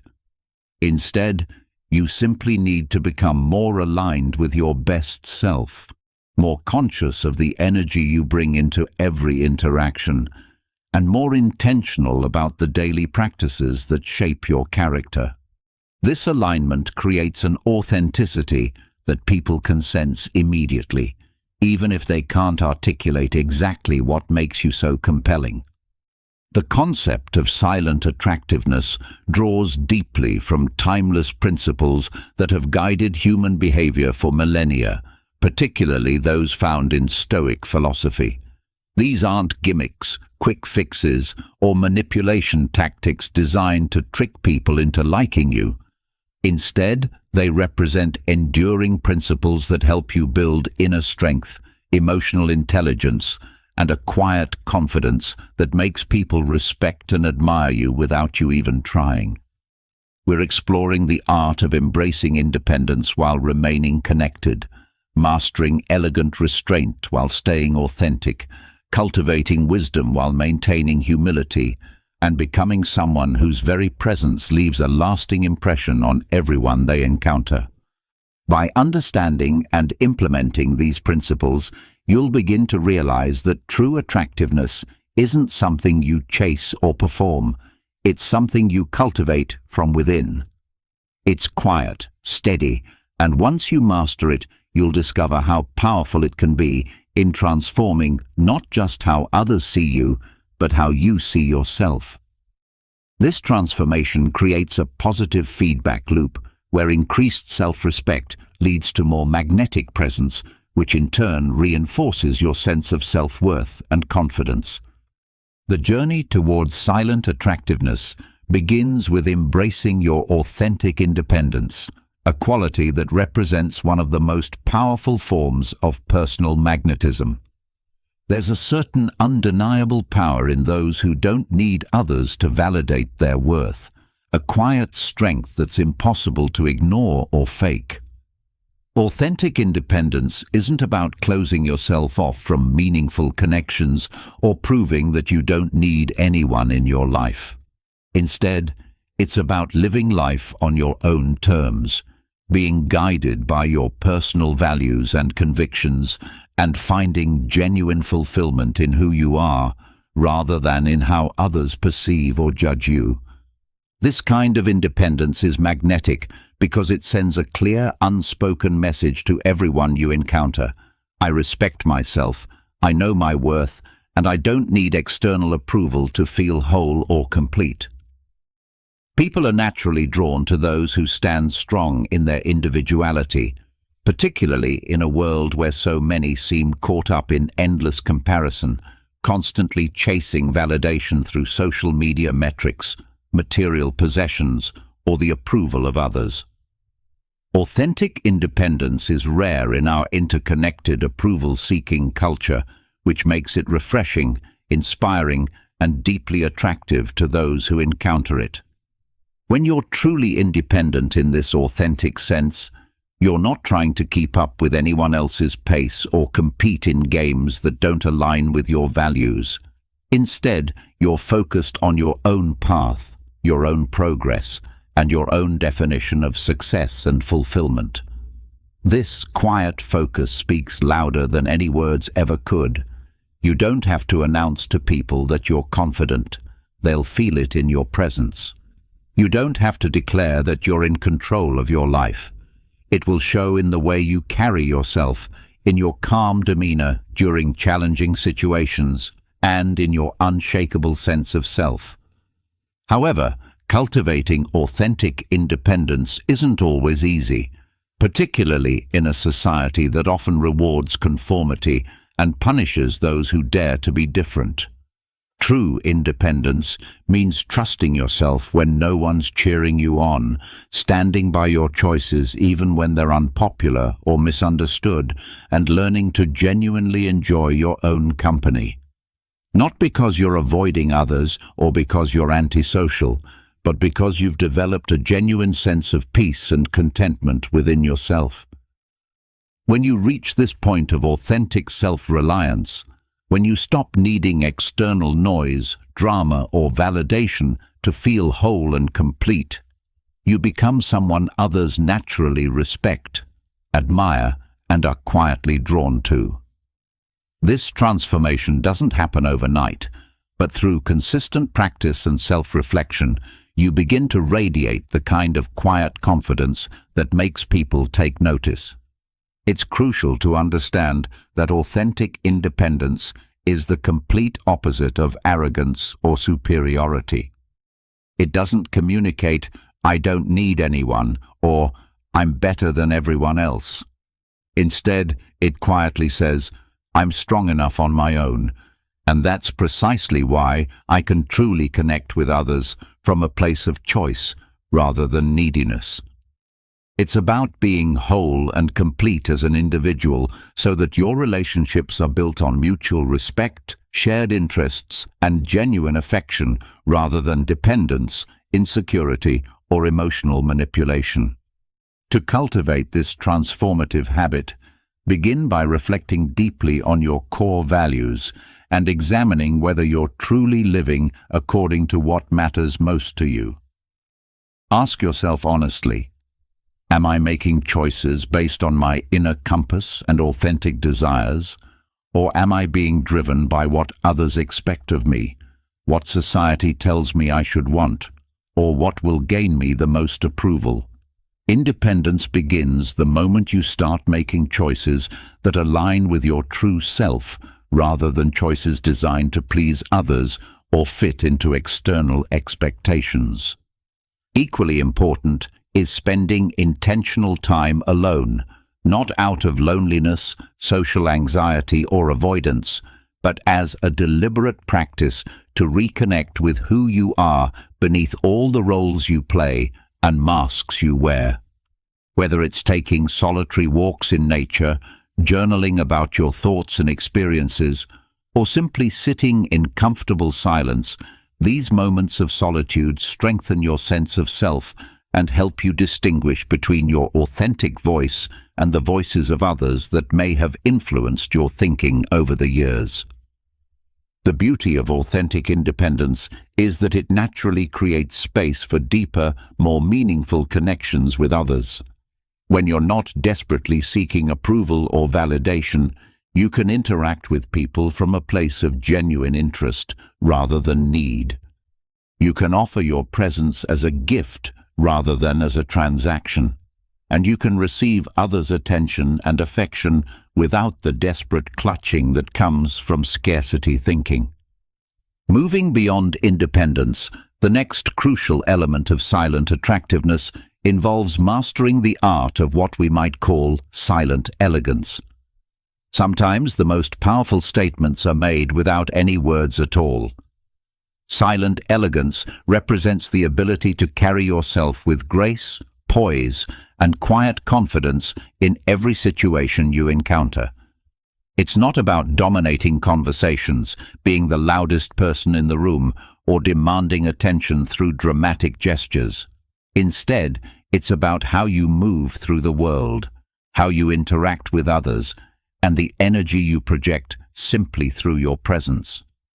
Think about someone you know who walks into any room with a calm, assured presence. They don't have to announce themselves or make grand entrances, yet people can't help but notice them. This exemplifies the essence of silent elegance. It's a combination of composure, thoughtful actions, and respectful behavior that creates lasting impressions, often more powerful than anything you could ever say. The way you carry yourself creates an aura that speaks volumes about your character, self-respect, and inner strength.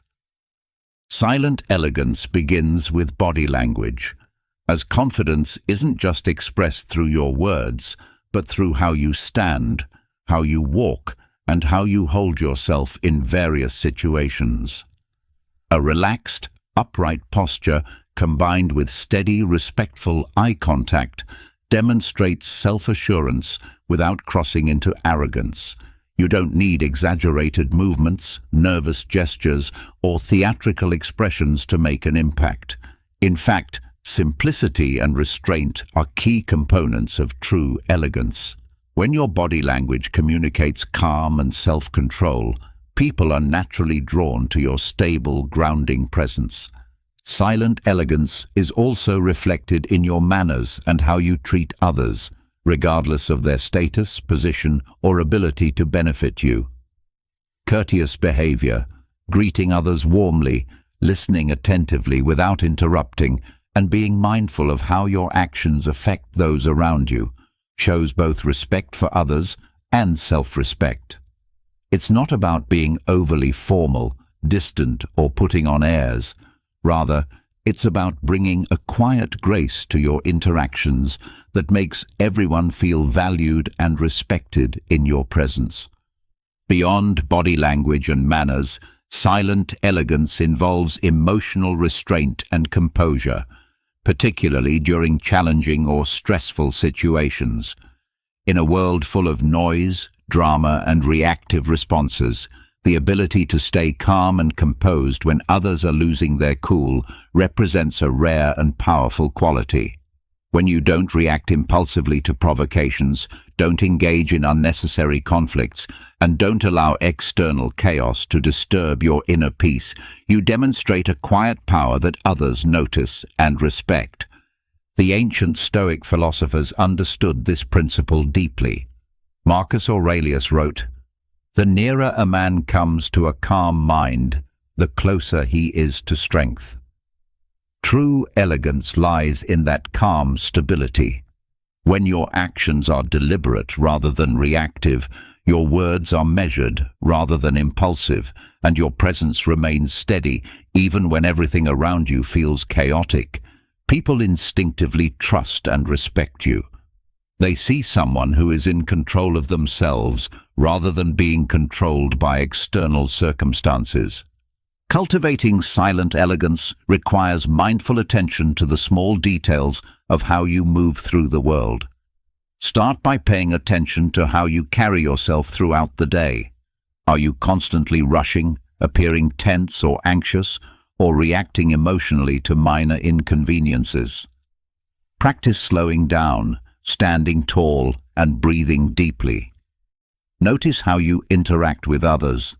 Are you truly listening and present, or are you just waiting for your turn to speak? Silent elegance grows from this kind of mindfulness, from being fully present in your interactions and thoughtful in your responses. The cultivation of silent elegance also involves developing what we might call refined simplicity. Elegance doesn't mean perfection or pretension. It means striving to bring your best self forward in every situation. Whether it's dressing with understated style, speaking with clarity and purpose, or approaching difficult situations with grace rather than drama, it's the small, consistent efforts that build an aura of quiet sophistication over time. Another crucial aspect of silent attractiveness involves what we might call the subtle scent of sophistication. While this might seem like a minor detail, the truth is that sometimes the smallest elements of our presentation leave the biggest impressions on others. The concept of subtle sophistication through scent isn't about overwhelming those around you with strong fragrances or expensive perfumes. Instead, it's about leaving a faint, refined impression that lingers pleasantly in people's minds, a well-chosen scent that reflects attention to detail, personal care, and a quiet sense of elegance. Consider how powerfully scent connects to memory and emotion. You've probably had the experience of catching a whiff of a particular fragrance and immediately thinking of someone specific. A subtle, pleasant scent creates an aura of sophistication without requiring a single word or gesture. It's an understated way of communicating that you take care of yourself, that you value the details that others might overlook, and that you're mindful of how your presence affects those around you. However, sophistication through scent extends far beyond simply wearing cologne or perfume. True sophistication involves balance and restraint. Overpowering fragrances can be off-putting and suggest a lack of awareness about personal space and consideration for others. A light, refined scent, whether it's a signature fragrance that reflects your personality or simply the clean, fresh smell of excellent personal hygiene, can make people naturally want to be closer to you. It communicates that you pay attention not just to how you appear visually, but to the unseen details that complete your overall presence. The art of scent also represents something deeper about intentionality and self-awareness. Taking the time to choose a scent that resonates with your personality and complements your natural energy shows a level of thoughtfulness that extends beyond surface-level concerns. Whether you prefer something woody and grounding, fresh and energizing, or subtly sweet and warm, your scent should enhance your presence rather than overpower it. It should feel like a natural extension of who you are rather than a mask you're wearing. Beyond fragrance, sophistication is reflected in your overall approach to personal care and presentation. Cleanliness, grooming, and thoughtful attention to your appearance silently communicate volumes about your self-respect and how you value yourself. This isn't about vanity or superficial concerns. It's about showing that you respect yourself enough to present your best self to the world. This quiet confidence, reflected in attention to these seemingly small details, creates a lasting impression on others. The Stoic philosophers understood that how you present yourself externally should align with your inner values and character. Seneca advised, "Let your outward appearance be simple and dignified, reflecting the serenity of your mind." By cultivating a subtle, refined presence through thoughtful attention to scent and personal care, you project an image of someone who is calm, composed, and mindful, not through grand gestures or expensive displays, but through consistent attention to quality and detail. Perhaps one of the most powerful habits you can develop for silent attractiveness is the practice of being fully present in every interaction and situation. In our world of constant distractions, digital interruptions, and scattered attention, there's something undeniably captivating about someone who is truly present with you. Being fully present isn't just about showing up physically. It's about giving your undivided attention to the moment and the people you're with, creating a rare and precious gift in our attention deficit culture. We've all experienced the frustration of trying to communicate with someone who is only half listening, whose eyes keep darting to their phone, whose mind is clearly elsewhere, or who seems to be waiting for their turn to speak rather than genuinely hearing what you're saying. It feels dismissive and invalidating, as if your thoughts and feelings don't matter enough to warrant their full attention. In contrast, when someone is fully engaged, when they're looking you in the eye, listening without interrupting, and responding thoughtfully to what you've actually said, it creates a completely different experience. You feel heard, respected, and valued, and that feeling creates a powerful connection. This is the silent power of presence. It draws people in by making them feel important and valued. Being fully present isn't about perfection or never having a wandering thought. It's about intention and practice. It means making a conscious choice to resist the urge to check your phone every few minutes, to mentally rehearse what you're going to say next while someone else is speaking, or to let your mind drift to your to-do list or future concerns while someone is sharing something important with you. When you master this habit of presence, you create deeper, more meaningful connections with others, because people don't just remember what you said, they remember how you made them feel. They remember feeling seen, heard, and respected in your presence. This kind of authentic connection is increasingly rare in our distracted world, which makes it all the more powerful and attractive when someone encounters it. Stoic philosophy places tremendous emphasis on living in the present moment rather than being trapped in regrets about the past or anxieties about the future. Marcus Aurelius wrote, "Confine yourself to the present, recognizing that true strength and wisdom come from engaging fully with the here and now. When you're genuinely present, you're in complete control of your mind, your emotions, and your interactions, making you someone others naturally respect and feel drawn to." Being present also involves developing the skill of observation without judgment.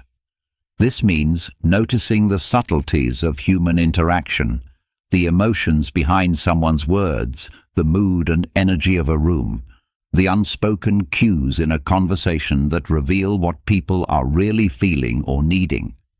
This level of awareness makes you more perceptive, empathetic, and socially intelligent, and when combined with genuine presence, it makes you quietly irresistible to others. Cultivating presence requires consistent practice and mindfulness in everyday moments.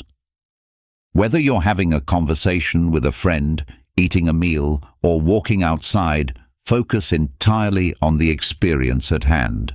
Put away distractions, both external and internal. Listen more than you speak, and when you do speak, make sure your words are thoughtful and relevant to what's actually happening in the moment. The practice of presence is magnetic because it's so rare and precious in our current cultural moment. In a world constantly vying for attention, someone who offers their undivided focus stands out not by trying to be noticed, but by making others feel truly seen and valued. When you give someone your full attention, you communicate without saying a word. You matter to me, and this moment we're sharing is important. Another element that contributes significantly to silent attractiveness is maintaining what we might call a touch of mystery. In our current era of oversharing, constant social media updates, and the tendency to broadcast every detail of our lives, there's something profoundly attractive about someone who keeps certain parts of themselves private. A touch of mystery isn't about being distant, secretive, or playing manipulative games. It's about understanding the power of restraint and knowing when to share openly and when to leave things unsaid, creating an air of intrigue that naturally draws people in. Mystery is powerful because it leaves room for others to wonder and imagine.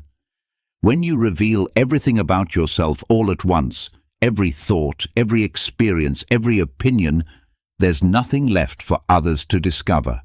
But when you keep certain aspects of your life, thoughts and experiences private, you invite others to be curious, to want to learn more, to see you as someone with depth and complexity worth exploring. This isn't manipulation.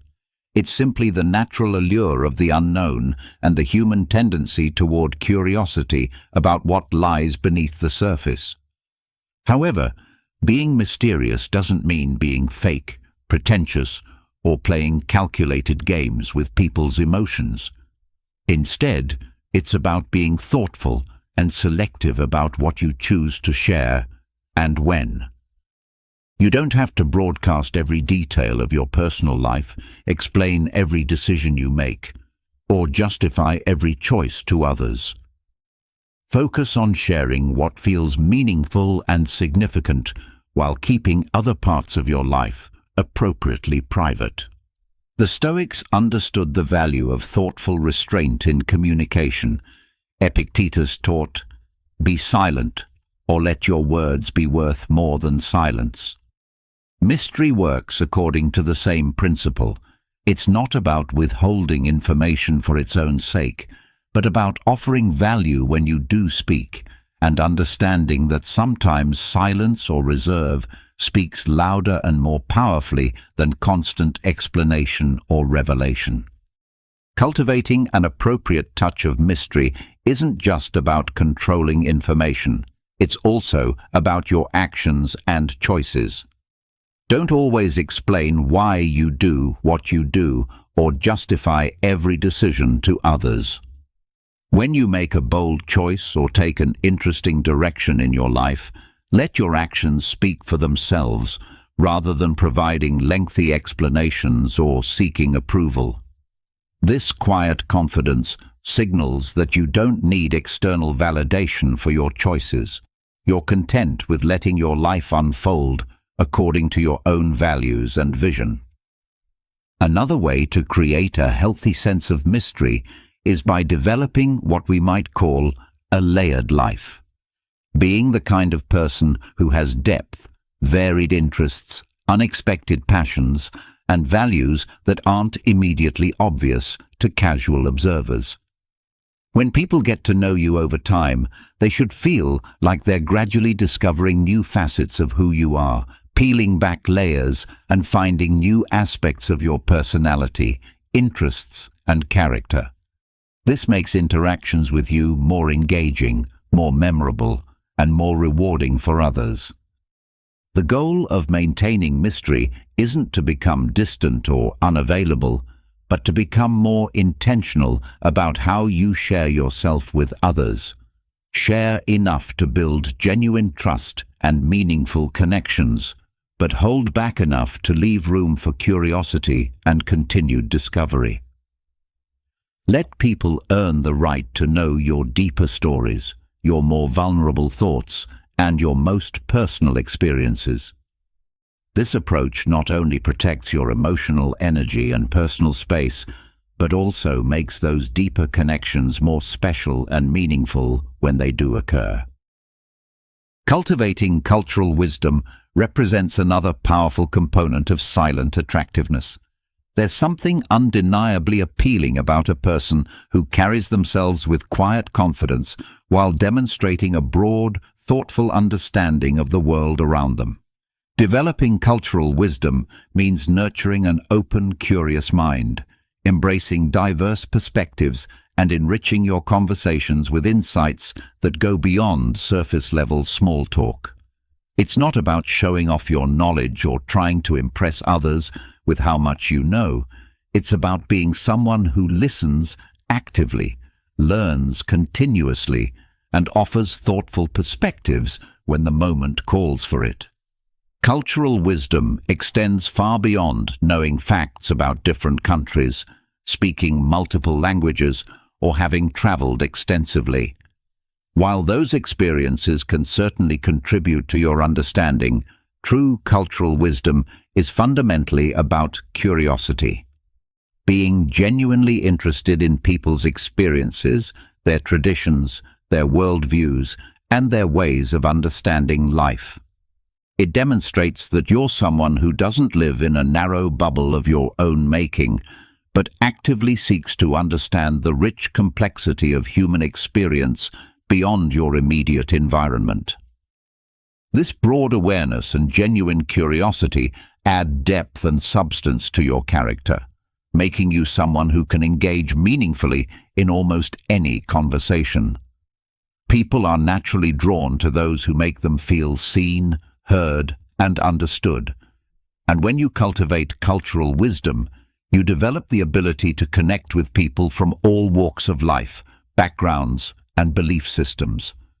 This understanding allows you to find common ground with others while respecting and appreciating the differences that make each person unique.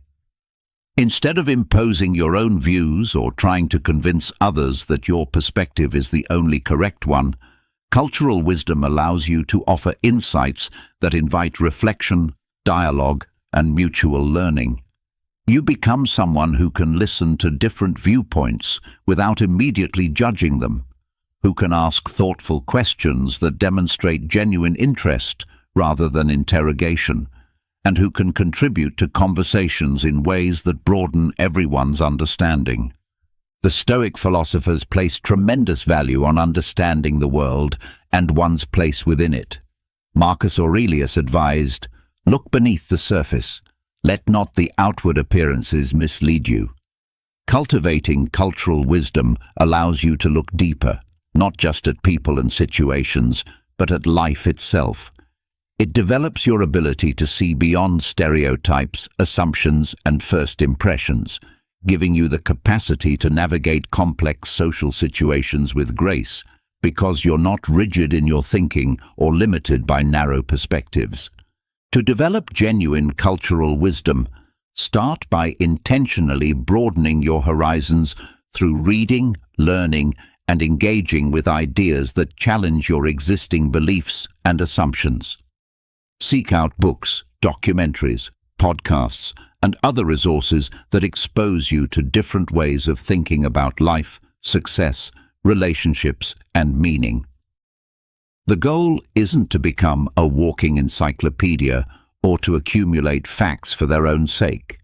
It's to become someone who appreciates the incredible richness and diversity of human experience and thought.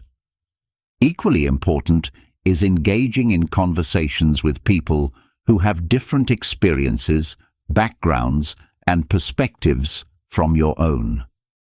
When someone shares their views or experiences with you, resist the immediate urge to agree or disagree. Instead, focus on understanding their perspective, asking thoughtful questions, and showing genuine interest in learning from them, rather than simply waiting for your turn to speak or trying to convince them of your point of view. Being knowledgeable and culturally aware doesn't mean you need to dominate conversations or turn every interaction into a lecture or debate. In fact, the most attractive and respected individuals are those who know when to speak and when to listen, when to share their insights, and when to simply absorb what others are offering. When you do contribute to conversations, do so with humility and authenticity, offering perspectives not to impress others, but to genuinely enrich the dialogue and mutual understanding. The heart of silent attractiveness also lies in what we might call the heartbeat of compassion. In our fast-paced, often self-centered world, pausing to show genuine empathy and kindness sets you apart in the most profound way possible. Compassion isn't loud or attention-seeking. It's quiet, yet deeply impactful. It represents the silent heartbeat that makes people feel safe, understood, and valued in your presence. While many people try to win others over by being charming, witty, or impressive, true lasting attraction comes from being someone who listens with genuine care, offers warmth without expecting anything in return, and creates space for others to be authentically themselves. Compassion doesn't require grand gestures, expensive gifts, or dramatic demonstrations of care. Instead, it's found in the small, everyday moments, a thoughtful word when someone is struggling, a kind smile that acknowledges someone's humanity, a patient ear when someone needs to feel heard and understood.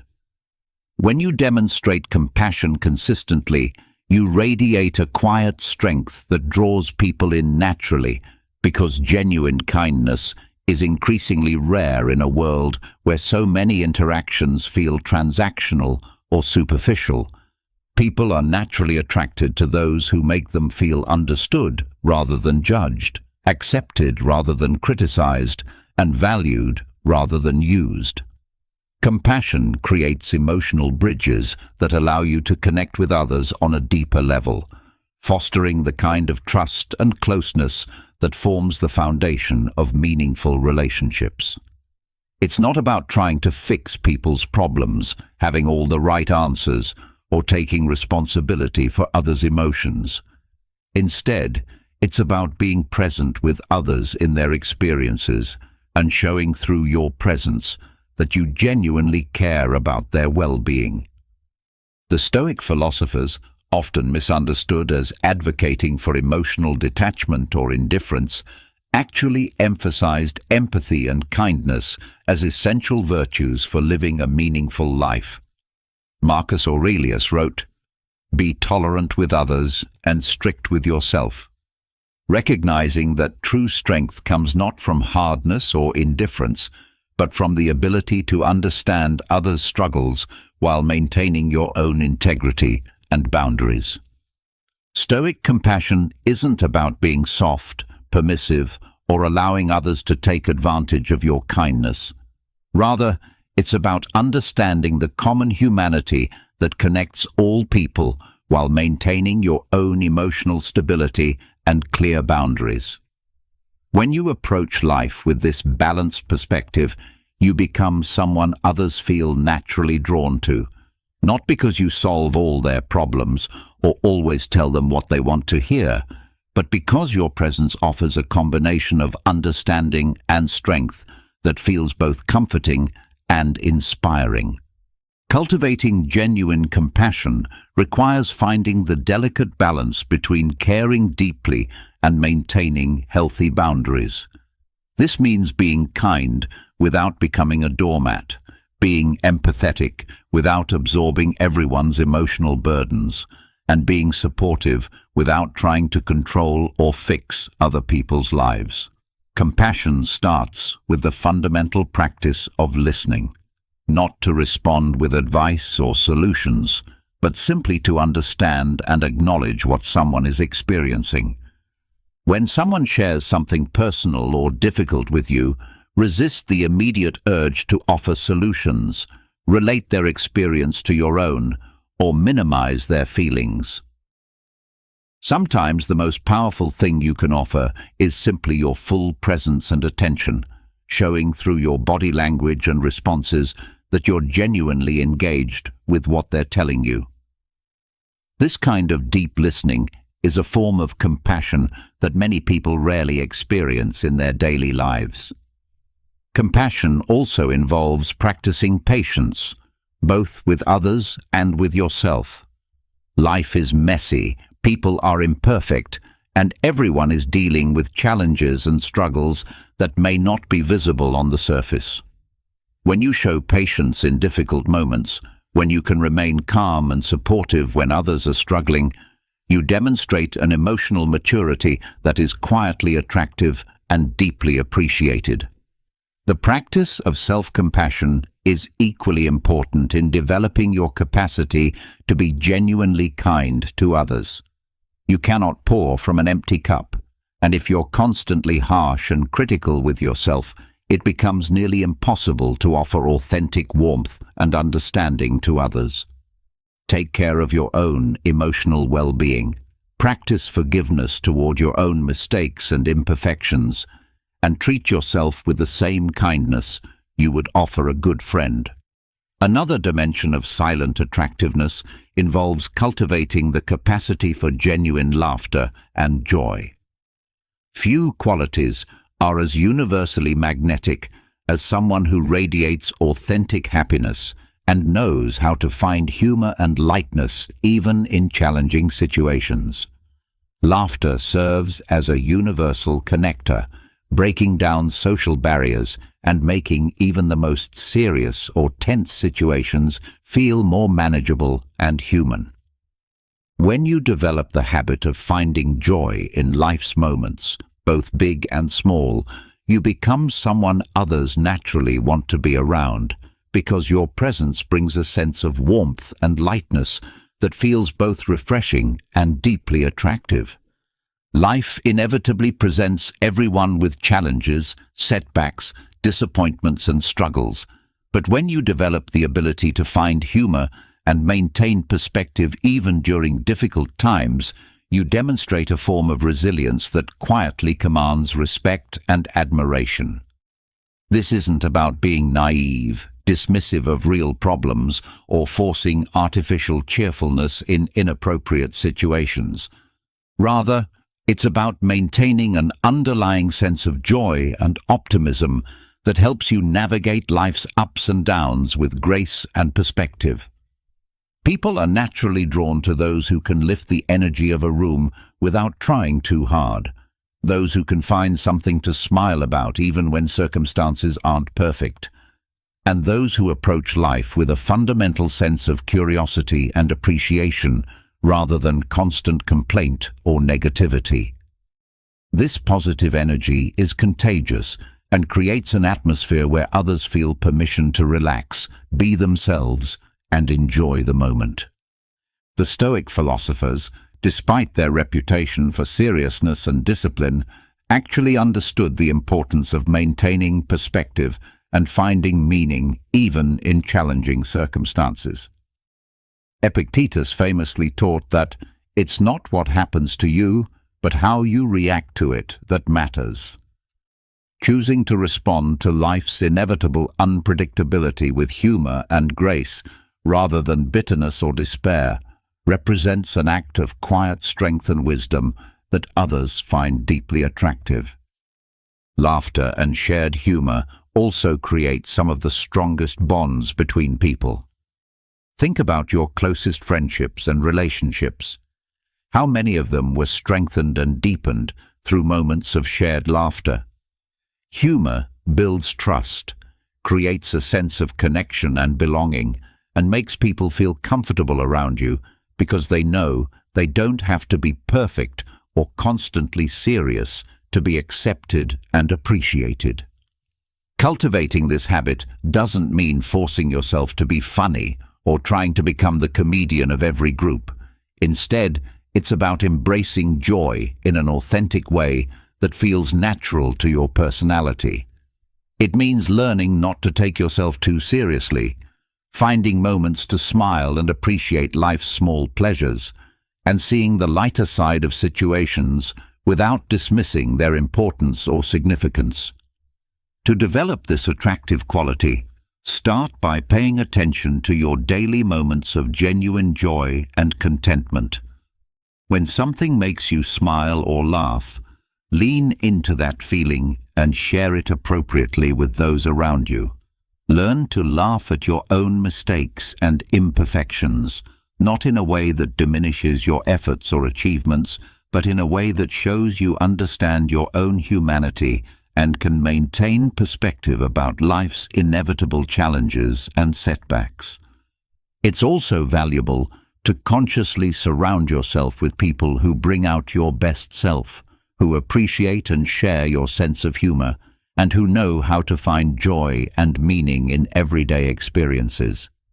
Joy and laughter are genuinely contagious emotions, and when you make it a habit to seek out and create moments of shared happiness, you create an environment where everyone feels lighter, more positive, and more connected.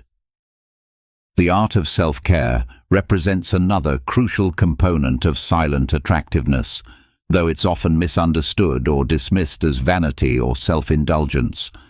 True self-care involves much more than superficial pampering or luxury treatments. It represents a quiet, undeniable magnetism that comes from someone who genuinely takes care of themselves, not out of narcissism or vanity, but out of deep respect for their own well-being and understanding of their own worth. Self-care is essentially a statement, a way of silently communicating to the world that you value yourself, your body, your mind, and your overall quality of life enough to invest consistently in maintaining and improving all aspects of your health and happiness. When you prioritize genuine self-care, you send a clear, powerful message to everyone around you. I respect myself enough to take responsibility for my own well-being and happiness. This quiet confidence and self-respect naturally draws people in, not because you're seeking attention or validation, but because people are inherently attracted to those who radiate vitality, balance, and inner strength.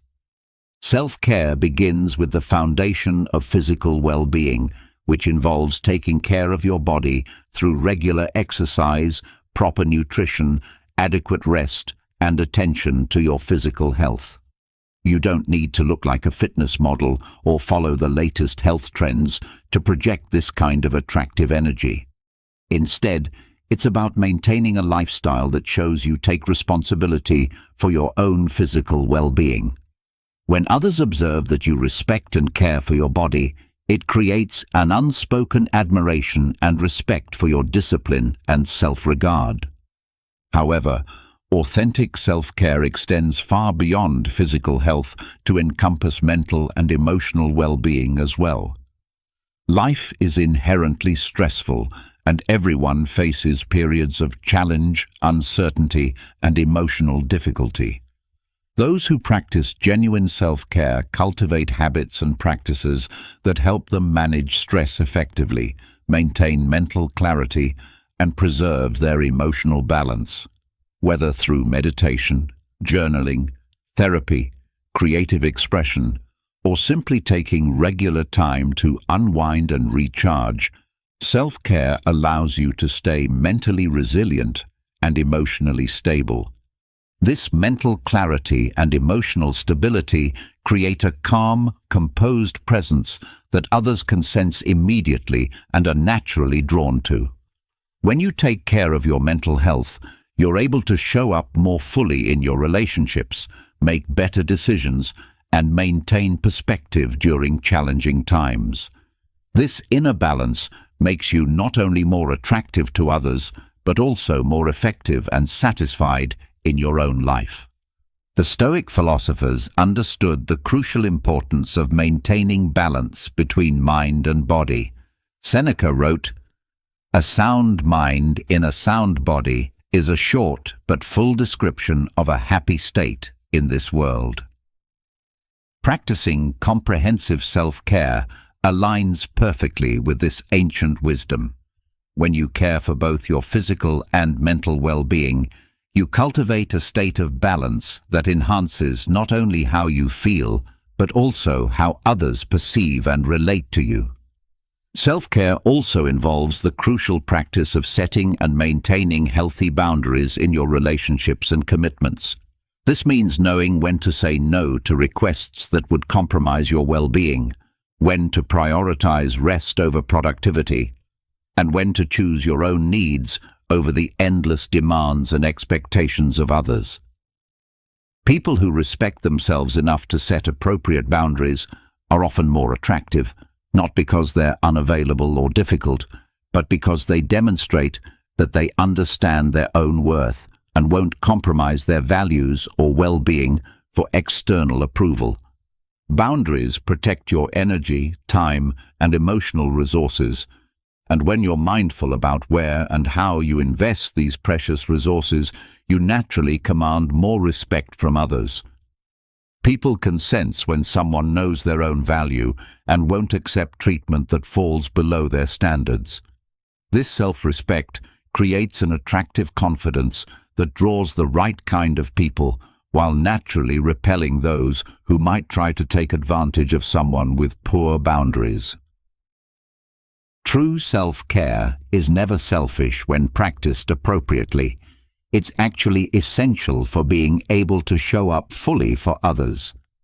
When you take good care of yourself physically, mentally, and emotionally, you have more energy, patience, clarity, and compassion to offer in your relationships and responsibilities.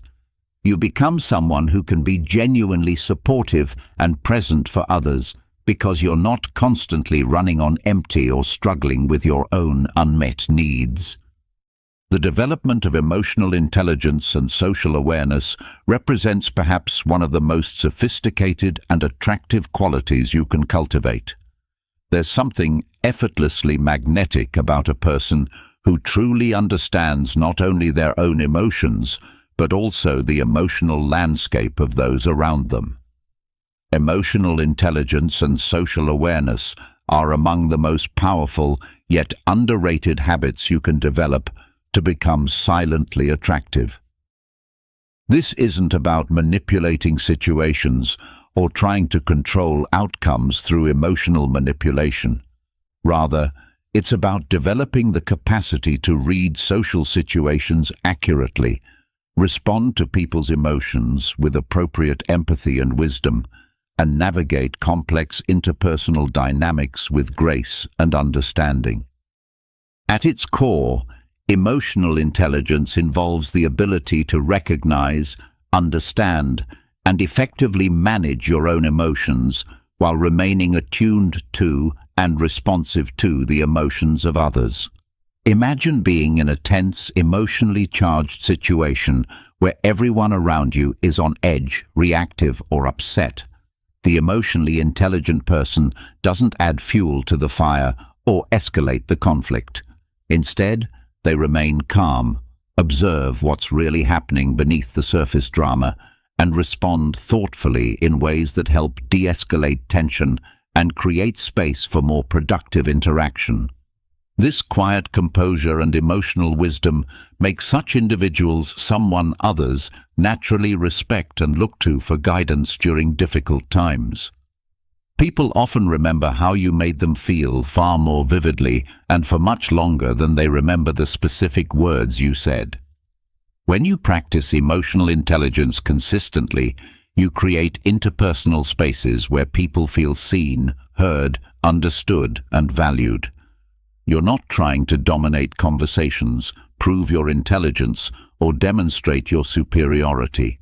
Instead, you're listening deeply, engaging authentically, and responding in ways that foster genuine connection and mutual understanding. Social awareness, on the other hand, represents the ability to pick up on subtle social cues, understand group dynamics, and adapt your behavior appropriately to different social contexts and situations. It means knowing instinctively when to speak and when to listen, when to step forward and take initiative, and when to step back and allow others to lead. The Stoics placed tremendous importance on self-mastery and understanding others. Epictetus taught that we have 2 ears and 1 mouth, so that we can listen twice as much as we speak. Social awareness allows you to embody this wisdom practically, helping you engage meaningfully in social situations without overwhelming others or dominating the conversation. Developing emotional intelligence begins with cultivating deep self-awareness about your own emotional patterns, triggers, and habitual responses. Ask yourself honestly, how do I typically react when I'm stressed, criticized, disappointed, or challenged? The goal isn't to suppress, deny, or judge your emotions, but to understand them well enough that you can respond to them in balanced, constructive ways rather than being controlled by them. When you're aware of your own emotional triggers and have developed healthy strategies for managing them, you radiate a quiet confidence that people find incredibly attractive. You're not easily rattled by unexpected challenges. You don't take things personally that aren't actually about you, and you don't project your internal struggles onto others. This emotional stability creates a sense of safety and reliability that draws people to you naturally. Once you've developed solid self-awareness, the next crucial step involves cultivating genuine empathy, the ability to understand and connect with what others are feeling, even when they don't explicitly express their emotions or when their experiences are very different from your own. Empathy isn't about trying to fix people's problems, offering unsolicited advice, or taking responsibility for others' emotional states. Instead, it's about showing through your presence, attention, and responses that you genuinely care about their experience and well-being. Sometimes the most powerful thing you can offer someone is simply a patient ear, a thoughtful nod, or a response that shows you've really heard and understood what they're trying to communicate. These small, quiet acts of emotional attunement create lasting impressions and build the kind of trust and connection that forms the foundation of meaningful relationships. Social awareness involves being mindful of the energy and mood you bring into different spaces and situations. Before you enter a room or join a conversation, take a moment to observe and assess the emotional climate. Are people relaxed and playful, or are they serious and focused? Is there tension that needs to be acknowledged, or is there joy that can be celebrated? When you develop this kind of situational awareness, you become someone who enhances rather than disrupts the natural flow of social interaction. To cultivate these crucial skills, practice being fully present in your interactions with others. Put away distractions, make appropriate eye contact, and genuinely listen to both what people are saying and what they're not saying. Pay attention to body language, tone of voice, and the emotional undertones of conversations. Notice when someone seems uncomfortable, excited, worried, or distracted, and respond to the whole person rather than just their words. Ask yourself regularly, am I creating a positive, supportive atmosphere in my interactions, or am I unintentionally contributing to tension, misunderstanding, or disconnection? When you begin to approach social situations with this level of mindfulness and intentionality, you'll notice a significant shift in how people respond to you. They'll seek out your company, not because you're trying to be impressive or entertaining, but because your presence feels grounding, understanding, and emotionally intelligent. The final crucial element that ties all these qualities together is consistency and reliability. In a world where people often overpromise and underdeliver, where commitments are made casually and broken easily, being someone who can genuinely be counted on sets you apart in the most powerful way possible. Consistency and reliability aren't flashy or attention-grabbing qualities, but they form the bedrock of trust and respect in all relationships. It's not about seeking recognition or making grand gestures. It's about building trust through steady, dependable actions, day after day, year after year. Consistency creates a sense of stability and predictability that people find deeply comforting in an uncertain world. When others know they can rely on you, whether for emotional support, practical help, or simply keeping your word, it fosters a quiet respect that goes far deeper than momentary admiration. You don't have to announce your dependability or make a big deal about your reliability. Instead, it's demonstrated through your actions over time, creating a solid reputation built on integrity and trustworthiness. Reliability isn't about perfection or never making mistakes. It's about showing up consistently, especially when it's inconvenient, challenging, or when you don't feel like it. It's about being the kind of person who, when they say they'll do something, actually follows through. Consider how rare this quality has become in our current culture. So many people cancel plans at the last minute, make promises they don't intend to keep, or only show up when it's convenient or beneficial for them. When you consistently do what you say you will do, you stand out, not because you're loud or demanding attention, but because you're steady and trustworthy. This reliability extends beyond keeping appointments or meeting deadlines. It also involves emotional consistency. People can count on you not to be unpredictable, overly reactive, or emotionally volatile in your interactions. You bring a stable, calming energy that others can depend on. Stoicism places tremendous emphasis on discipline and living according to your stated principles and values. Marcus Aurelius advised, "Waste no more time arguing what a good person should be. B1. Consistency and reliability represent the embodiment of this wisdom. You don't need to constantly talk about your values or principles. You live them consistently, and people observe and respect this alignment between your words and actions. Consistency also reflects genuine self-respect. When you're reliable and follow through on commitments, you're not just keeping promises to others, you're also keeping commitments to yourself. Whether it's maintaining healthy habits, working toward personal goals, or staying true to your values even when it's difficult, being consistent in how you live builds your confidence and self-respect. This inner strength and integrity become visible to others as a quiet confidence that's deeply attractive. To cultivate this essential habit, start by making and keeping small promises to yourself and others. When you say you'll do something, follow through regardless of how minor it might seem.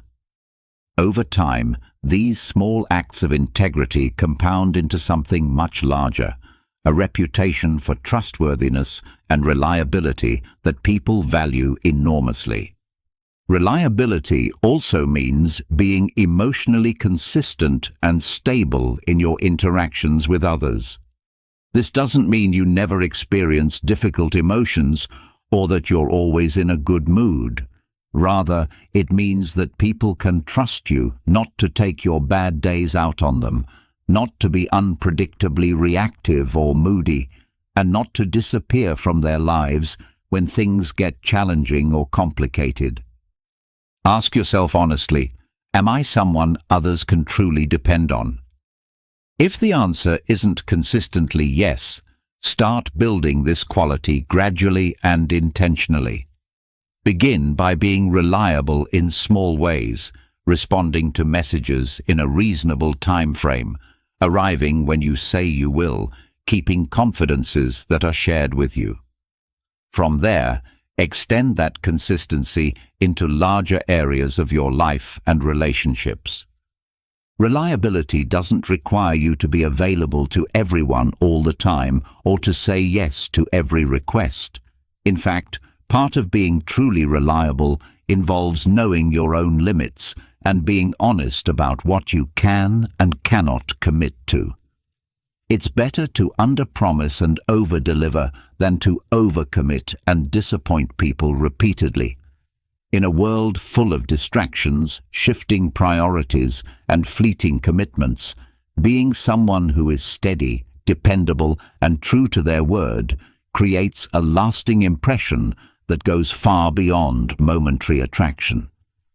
You become someone people admire, not because you're trying to impress them, but because your actions consistently demonstrate integrity, reliability, and genuine care for others.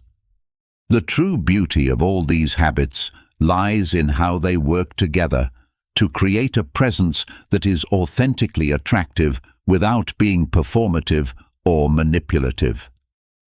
When you embrace your independence while remaining open to connection, practice elegant restraint while staying genuine, maintain appropriate mystery while building trust, cultivate wisdom while remaining humble, show compassion while maintaining boundaries, find joy while acknowledging life's challenges, care for yourself while serving others, develop emotional intelligence while staying authentic, and demonstrate consistency while allowing for growth. You create a presence that draws people in naturally. Silent attractiveness isn't about demanding attention, controlling others, or trying to be someone you're not. It's about becoming more fully yourself, the best version of yourself, and allowing that authentic presence to speak for itself. It's about developing qualities that make you someone others genuinely respect, trust, and want to be around, not because you're putting on a performance, but because you've cultivated genuine strength, wisdom, and character. These habits don't require you to change your fundamental personality or adopt artificial behaviors that don't feel authentic to who you are. Instead, They invite you to become more aligned with your highest potential, more conscious of the impact you have on others, and more intentional about how you move through the world. This alignment creates an authenticity that people can sense immediately, even if they can't articulate exactly what makes your presence so compelling. When you cultivate these habits consistently over time, you'll notice that you don't just enhance how others see you, you transform how you see yourself.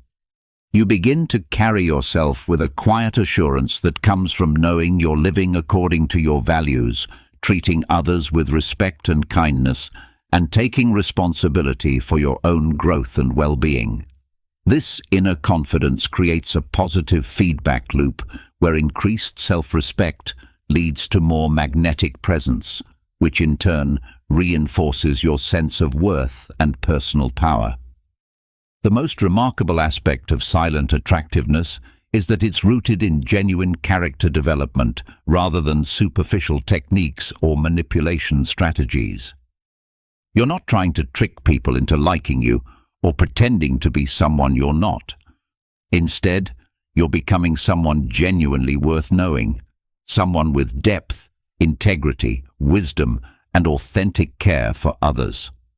Remember that developing these qualities is a lifelong journey rather than a destination you reach and then maintain effortlessly. Some days you'll embody these habits more successfully than others, and that's completely normal and expected. The goal isn't perfection, but rather consistent growth and conscious effort to become the kind of person you respect and would want to spend time with. In our noisy, attention-seeking culture, the power of quiet confidence, genuine character, and authentic presence stands out more than ever. When you focus on developing these timeless qualities, rather than chasing temporary validation or trying to keep up with constantly changing trends, you create something lasting and meaningful, not just for others, but for yourself. True attractiveness, in the end, isn't something you chase, perform, or demand from others. It's something you cultivate from within through conscious daily choices, consistent character development, and a commitment to becoming the best version of yourself. It's quiet, steady, and incredibly powerful in its ability to transform not just how others see you, but how you experience life itself. How do you feel when you walk into a room and immediately become the center of attention, not just because of what you say, but because of your mere presence? Have you ever wished to be valued more, to be recognized with the respect you deserve? If the answer is yes, you are not alone in this deeply human desire for acknowledgement and appreciation. In today's society, many of us feel undervalued and often overlooked, as if we don't truly exist or matter in the grand scheme of things. We move through our days wondering if anyone notices our contributions, our struggles, or our efforts to make a positive difference in the world around us. This feeling of invisibility, however, is not a fate you have to accept or resign yourself to. Today, we embark on a transformative journey together, one full of both promise and challenge, as we learn to use invaluable lessons from ancient Stoic philosophy to build not only a strong sense of self, but also an undeniable presence that commands genuine respect and admiration. This isn't about seeking attention for its own sake or demanding recognition through dramatic gestures or manipulative tactics. Instead, it's about cultivating sustainable thoughts, behaviors, and actions that make you not only highly regarded by others, but also significantly stronger and more confident from within.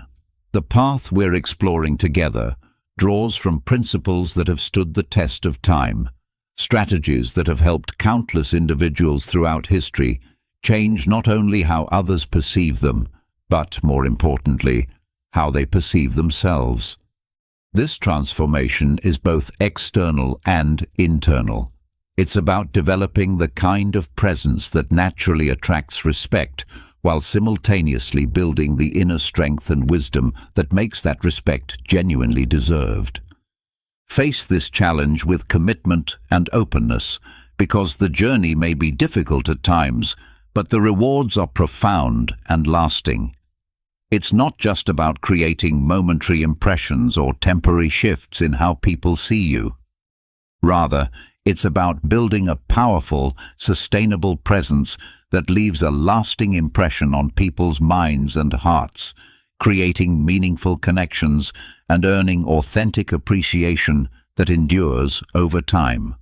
The foundation of becoming someone who naturally commands respect and admiration begins with the fundamental principle of taking care of yourself. As the ancient wisdom reminds us, people who don't know how to love themselves cannot truly love others. Understanding how to care for oneself is not selfishness or narcissism, quite the opposite. The better you take care of yourself physically, mentally, emotionally, and spiritually, the better equipped you become to support, encourage, and uplift others in meaningful ways. This principle represents not just practical advice for daily living, but a fundamental philosophy for living a satisfying, meaningful, and impactful life. Taking care of oneself first and foremost requires developing genuine self-awareness, taking the time and effort to understand yourself deeply, from your most basic physical needs to the deepest desires and aspirations of your soul.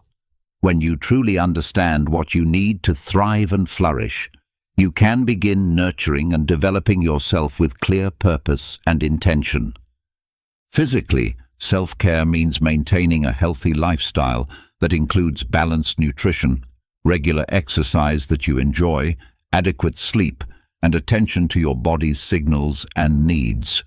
When your body is well taken care of, you not only feel healthier and more energetic, but you also naturally exude an attractiveness and vitality that draws others to appreciate and respect you more deeply. There's something undeniably magnetic about someone who radiates health, energy, and physical confidence, not in a vain or superficial way, but as a natural expression of self-respect and personal responsibility. On a mental and emotional level, self-care requires you to regularly recharge and nourish your mind and spirit. This can be accomplished through reading books that expand your understanding, practicing meditation or mindfulness that centers your thoughts, spending time in nature that restores your perspective, or engaging in personal hobbies and interests that bring you joy and fulfillment. When your mind is nourished and your spirit is refreshed, you become naturally confident and peaceful, creating an irresistible charm and presence that others find both calming and inspiring. It's crucial to remember that self-care is not a destination you reach and then maintain effortlessly. It's a journey that never truly ends, requiring ongoing attention, adjustment, and commitment. As Marcus Aurelius, one of the great Stoic philosopher-emperors, once wisely observed, "Our life is what our thoughts make it."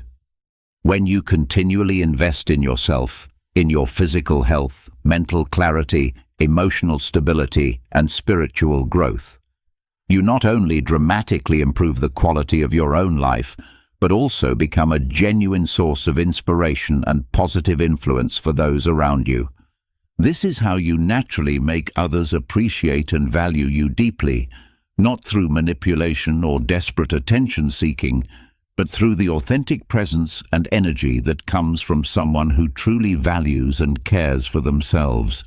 When you demonstrate genuine self-respect and self-care, others instinctively recognize and respect those qualities, creating a positive cycle of mutual appreciation and regard.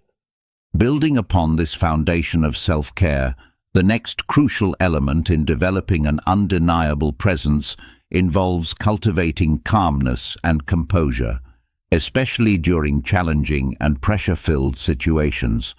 Seneca, another great Stoic philosopher, once advised that the greatest remedy for anger is delay, This seemingly simple advice contains immense power for guiding us through difficult moments and helping us respond rather than react to life's inevitable challenges and provocations. In today's fast-paced, high-stress world, where every minute seems to bring new pressures and potential triggers for negative emotions, nurturing calmness and self-control becomes more important and valuable than ever before. Consider how rare it has become to encounter someone who remains genuinely calm and composed under pressure.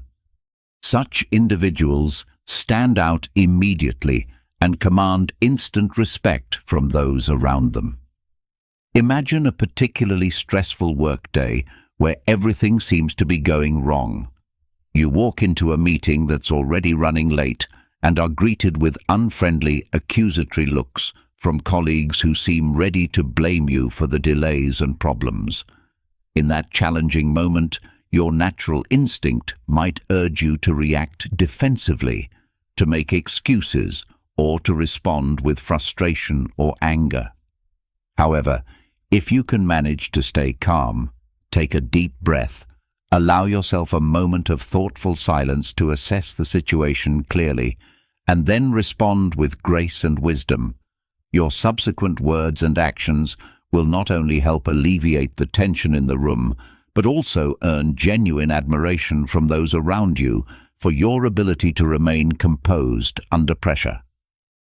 This principle of embracing calm silence and thoughtful response rather than immediate reaction reflects profound wisdom found not only in Stoic philosophy, but also in spiritual traditions throughout history. The biblical phrase, "Be still and know that I am God," reflects a similar understanding that silence and stillness are not only forms of humility and respect, but also expressions of inner strength and confidence. When we embrace appropriate silence and resist the urge to fill every moment with words or reactions, we create space for genuine self-reflection and deeper understanding of ourselves and the situations we face. Nurturing calmness and self-control represents not just a component of personal self-improvement, but also a pathway to connecting more deeply with timeless spiritual and philosophical values that have guided wise individuals for millennia. It represents the art of living with grace and wisdom, and it holds the secret to earning genuine respect and affection from others. When you can demonstrate calmness and composure, even in the midst of chaos and conflict, you're not only applying ancient philosophical principles, but also opening doors to deeper respect and appreciation from those who witness your strength. The ability to remain calm under pressure signals to others that you possess something rare and valuable: emotional maturity, inner strength, and the kind of wisdom that comes from genuine self-mastery. People naturally gravitate toward those who can provide stability and peace in tumultuous times. And when you consistently demonstrate these qualities, you become someone others genuinely value and seek out. Closely related to maintaining composure is the crucial principle of properly valuing your time, one of your most precious and irreplaceable resources. Time represents an intangible asset that, once lost, can never be regained or recovered. However, most people fail to recognize that by learning to properly value and manage your time, you not only become more self-directed and intentional in every decision you make, but also naturally attract appreciation and honor from those around you who recognize the wisdom and discipline this requires. Imagine becoming a true master of time management, someone who understands the value of each moment and uses it purposefully rather than allowing it to slip away through distraction, procrastination, or aimless activity. People will not only admire your efficiency and focus, but will also seek every opportunity to learn from you, to understand your methods, and to benefit from your wisdom and example. This transformation isn't just a hopeful possibility. It's an inevitable result when you consistently apply Stoic principles to how you approach and manage your time. The proper valuation of time begins with understanding that your time is a direct reflection of your life itself. Every moment you spend is a portion of your existence that you can never recover, which means that how you choose to spend your time represents how you choose to live your life. When you truly internalize this understanding, you naturally become more selective about your commitments, more intentional about your activities, and more protective of your energy and attention. This selectivity and intentionality create a natural sense of respect and value around your presence and attention. When people know that you don't waste time on trivial matters or meaningless activities, they automatically place higher value on the time you do choose to spend with them. Your presence becomes more precious because it's given thoughtfully rather than carelessly, and your attention becomes more meaningful because people understand it's not given to just anyone or anything. Learning to value your time also means developing the courage to say no to requests, invitations, and opportunities that don't align with your values, goals, or priorities. This ability to set boundaries around your time demonstrates self-respect and personal strength that others recognize and admire. People respect those who know their own worth and aren't afraid to protect it, even when doing so requires disappointing others or missing out on potentially pleasant but ultimately unimportant activities. The Stoic approach to time management emphasizes focusing on what is truly within your control while accepting what is not. This means spending your precious time and energy on activities, relationships, and pursuits that you can actually influence and improve, rather than worrying about or trying to control external circumstances beyond your reach. When others observe this focused, purposeful approach to life, they naturally develop respect for your wisdom and self-discipline. Moreover, when you demonstrate that you value your own time, you also show others that you respect and value their time as well. This mutual respect creates a foundation for deeper, more meaningful relationships built on consideration and genuine care rather than casual or thoughtless interaction. People appreciate those who are punctual, prepared, and present when they commit their time, because it demonstrates respect for everyone involved. The practice of active listening represents another powerful strategy for building genuine respect and appreciation from others. In our increasingly distracted and self-focused world, the ability to truly listen, not just to wait for your turn to speak, but to genuinely understand and connect with what others are sharing, has become an extraordinarily rare and valuable skill. Consider a conversation with a friend who is sharing a personal struggle or challenge they're facing. Instead of glancing at your phone, thinking about your own response, or mentally rehearsing what you want to say next, you choose to remain completely present and focused on their words, their emotions, and their experience. You ask thoughtful, constructive questions that show you're not just listening, but also working to understand the deeper significance and weight of what they're sharing with you. The result of this genuine attention and care extends far beyond the immediate conversation. You not only help your friend feel truly heard and understood, something increasingly rare in our distracted culture, but you also establish a deep, meaningful connection that strengthens your relationship and builds lasting trust and appreciation. In that moment of authentic listening, you become a safe harbor for their thoughts and emotions, a person they can trust with their vulnerabilities and concerns. Active listening represents far more than just a social skill or communication technique. It's an essential component of becoming a fulfilled and emotionally mature human being, perfectly aligned with Stoic principles of wisdom and virtue.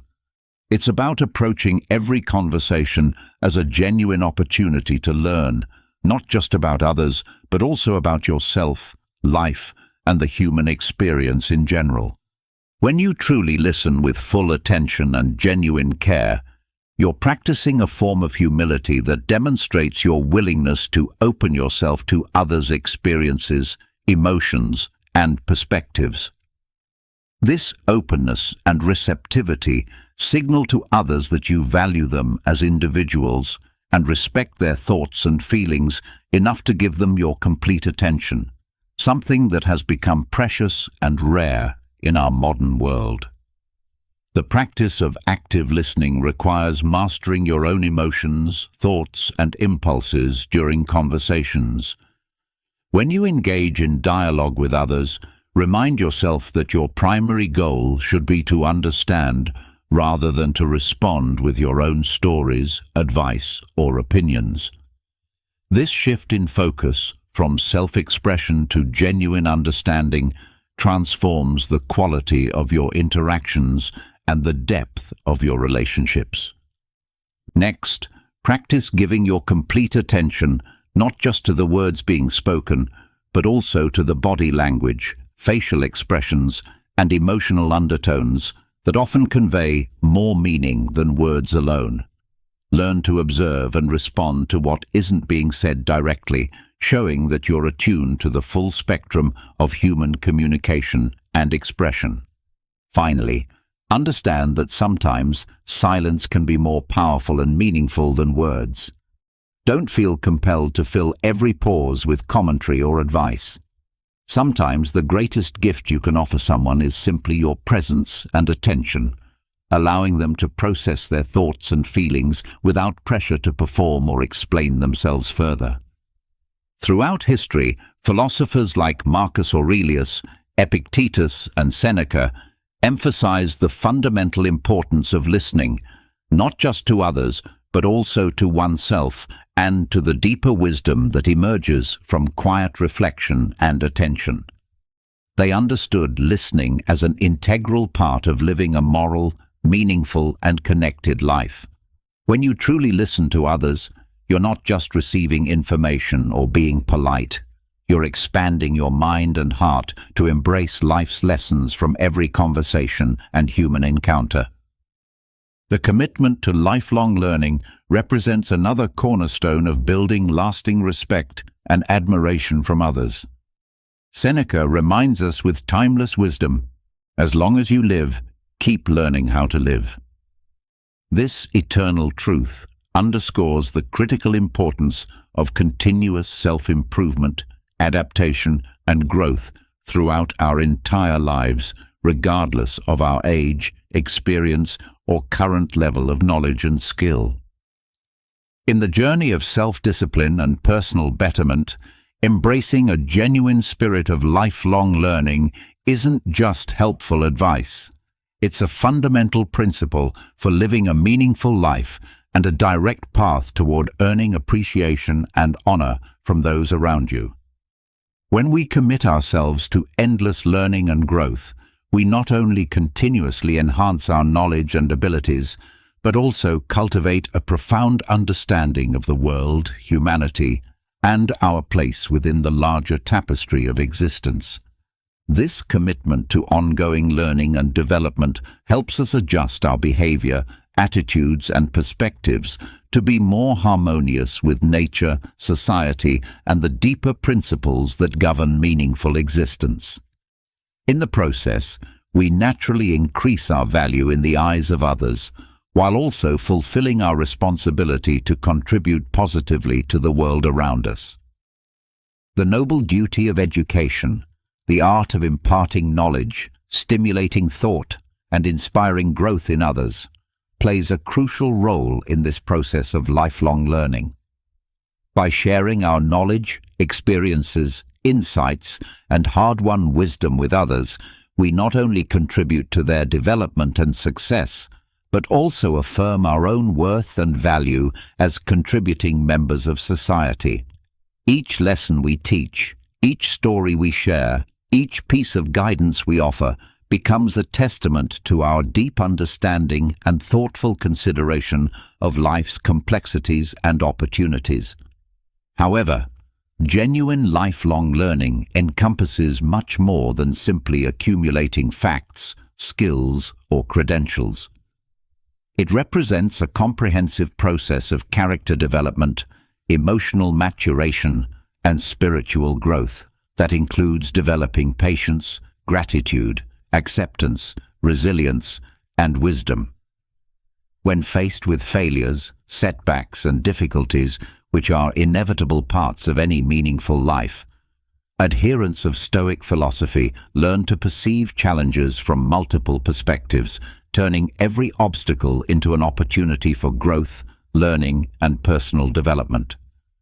By embracing the noble responsibility of education and committing ourselves to a lifetime of learning and growth, we not only become more valuable and respected in the eyes of those around us, but also create positive ripple effects that extend far beyond our immediate circle of influence. This commitment makes others not only appreciate our knowledge and wisdom, but also seek out our presence, guidance, and perspective in their own lives and challenges. Becoming valuable and respected in the eyes of others doesn't come from demonstrating raw power, authority, or superiority over others. Instead, it emerges naturally from expanding our souls, sharing knowledge generously, and developing genuine understanding and empathy for the human experience. We earn respect and affection from those around us through our commitment to growth, learning, and contribution, rather than through intimidation, manipulation, or self-promotion. This process of earning genuine respect and appreciation isn't quick, easy, or guaranteed. It requires tremendous perseverance, courage to face our fears and failures honestly, and a sincere desire to become better every day. When we consistently take time to learn, grow, and develop ourselves, we not only enrich our own knowledge and capabilities, but also expand our capacity for empathy, understanding, and positive impact on others. The foundation of all meaningful relationships and lasting respect lies in authenticity, being genuinely yourself rather than trying to be who you think others want you to be. As Epictetus wisely taught, "If you wish to be a writer, write." This simple yet profound advice emphasizes the importance of doing what reflects who you truly are, rather than what you think will impress others or gain external approval. Authenticity isn't just a strategy for social success. It's a fundamental way of living that helps us not only value ourselves appropriately, but also enables others to appreciate our true worth and unique contributions. Consider the story of someone who spent years trying to create work that met market demands rather than expressing their genuine passion and unique perspective. While this approach might have brought temporary financial success, it ultimately left them feeling empty, disconnected from their true calling, and increasingly unable to produce work that felt meaningful or fulfilling. The transformation begins when we decide to focus on projects, relationships, and activities that reflect our authentic values, interests, and perspectives, rather than what we think others expect from us. Initially, we might worry that people won't accept or appreciate our true selves, but the opposite usually happens. When we have the courage to be genuinely ourselves, our work, relationships, and contributions begin to garner attention and respect for their authenticity, freshness, and uniqueness. This demonstrates the profound power of authenticity in action. When we dare to live true to ourselves rather than according to external expectations or pressures, We not only attract like-minded individuals who appreciate our genuine nature, but also create lasting impressions that go far deeper than superficial conformity ever could. Authenticity reveals our true essence and allows us to connect with others on a much deeper, more meaningful level, creating an environment where appreciation and respect are given freely rather than earned through performance or pretense. Remember that in a world where truth is often undervalued and superficiality is easily accepted and rewarded, authenticity becomes your most valuable asset. It not only makes you unique and irreplaceable, but also creates a natural magnetism that draws people toward your genuine presence and perspective. By embracing and expressing your authenticity consistently, you convey a powerful message about personal worth while also contributing to creating a better world where everyone is respected and valued for their true selves rather than for masks they wear or roles they play. Maintaining an appropriate sense of mystery represents another sophisticated strategy for building intrigue and respect. Within each of us lies something deep and private that isn't easily shared with others or revealed through casual interaction. When we keep certain parts of ourselves reserved for deeper relationships and more meaningful connections, we not only protect our intrinsic value, but also create natural curiosity and an irresistible allure that draws others toward us. This selective sharing doesn't mean being secretive, manipulative, or dishonest. Rather, it means understanding that not every thought, experience, or aspect of your personality needs to be immediately available to everyone you meet. There's profound wisdom in knowing when to share openly and when to maintain appropriate privacy, allowing relationships to deepen gradually through mutual trust and earned intimacy. When encountering new people, a gentle sense of mystery often arouses natural curiosity and a desire to learn more about who you are beneath the surface. This represents not just a social phenomenon, but a fundamental aspect of human nature. We are naturally drawn to explore and understand what isn't immediately obvious or available to us.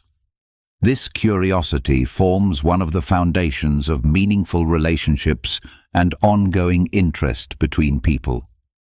Think of yourself as someone with depth and layers, where each interaction reveals fresh insights and perspectives, rather than everything being available all at once.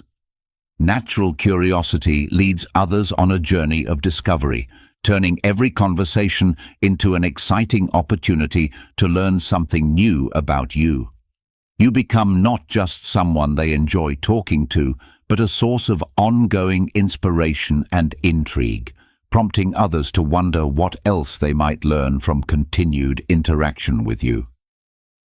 In life, fostering appreciation through knowledge sharing represents a delicate balance between openness and restraint. It's not just about accumulating information or experiences.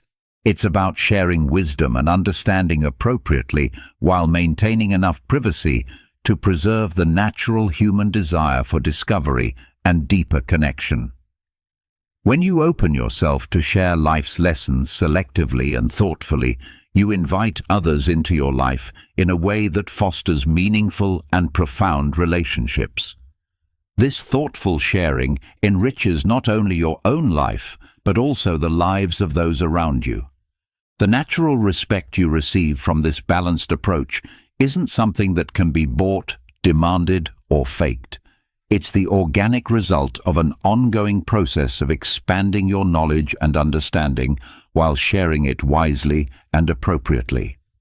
The practice of discretion in what you share and with whom represents another crucial element of building lasting respect and maintaining personal power. In today's world of social media and constant connectivity, we're often encouraged to broadcast every detail of our lives, from major achievements to minor daily experiences and everything in between. However, there's immense value in carefully choosing what we share and being thoughtful about our audience and timing. Imagine yourself at a social or professional event, feeling the natural impulse to share every aspect of your personal life, recent experiences, or future plans. In moments like these, remember the tremendous power that comes from thoughtful restraint and selective sharing. This isn't about being secretive or dishonest. It's about respecting yourself and safeguarding your mental and emotional space from unnecessary exposure or potential negative consequences. Consider the example of a successful entrepreneur facing a crucial decision about whether to publicly announce an upcoming project. The market they operated in was highly competitive, and information represented a valuable strategic asset. In that moment, they recalled advice from the philosopher Seneca. The wise person lacks nothing but needs many things, whereas the fool needs nothing because they don't know how to use anything, yet lacks everything. Instead of divulging every detail of the project to gain attention or validation, they decided to keep plans private, sharing information only with a small group of trusted partners and employees who needed to know for legitimate business reasons.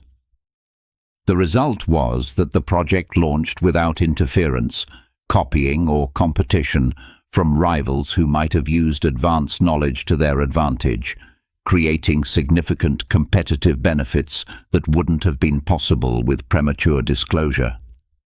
This example demonstrates how practicing discretion isn't just a lifestyle choice.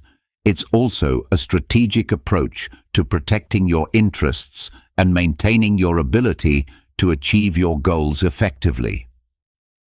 With every decision about what to share, ask yourself whether this information serves your long-term interests and whether sharing it will build genuine trust and respect from others who matter to your success and well-being. If the answer is uncertain, it may be wise to keep the information private, remembering that discretion represents a form of strength and wisdom. Through thoughtful restraint, we not only protect ourselves from unnecessary risks and complications, but also build a strong personal reputation that makes others naturally inclined to respect our judgment and value our perspectives. The art of gracefully receiving compliments, help, and kindness from others represents another often overlooked aspect of building meaningful relationships and earning lasting respect. Many people struggle with accepting positive recognition or assistance, either due to false modesty, discomfort with attention, or misguided beliefs about independence and self-reliance. However, learning to receive gracefully is just as important as learning to give generously.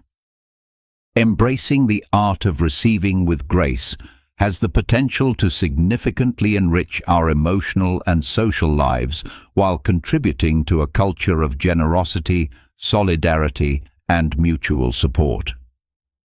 This practice aligns with several core principles that strengthen both individual character and community bonds. First is acknowledging our natural interdependence with others and recognizing that complete self-sufficiency and excessive pride can isolate us from the rich tapestry of community support, friendship, and mutual assistance that makes life more meaningful and enjoyable. We are inherently social beings who thrive through connection and mutual support rather than through isolation and stubborn independence. Second is cultivating genuine gratitude by accepting kindness and recognition.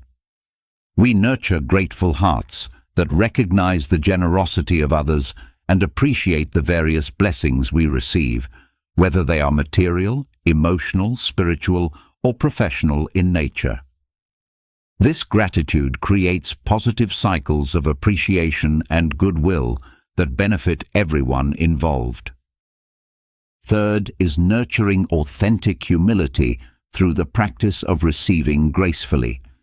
This teaches us that we are not completely self-sufficient and that wisdom often lies in acknowledging our limitations, needs, and areas where we can benefit from others' knowledge, assistance, or support. This humility makes us more relatable and approachable to others. Fourth is enhancing community bonds and relationships. When we open ourselves to receiving from others, we strengthen the connections that bind us together, demonstrating that everyone can freely express their needs, vulnerabilities, and desires to help without fear of rejection or judgment.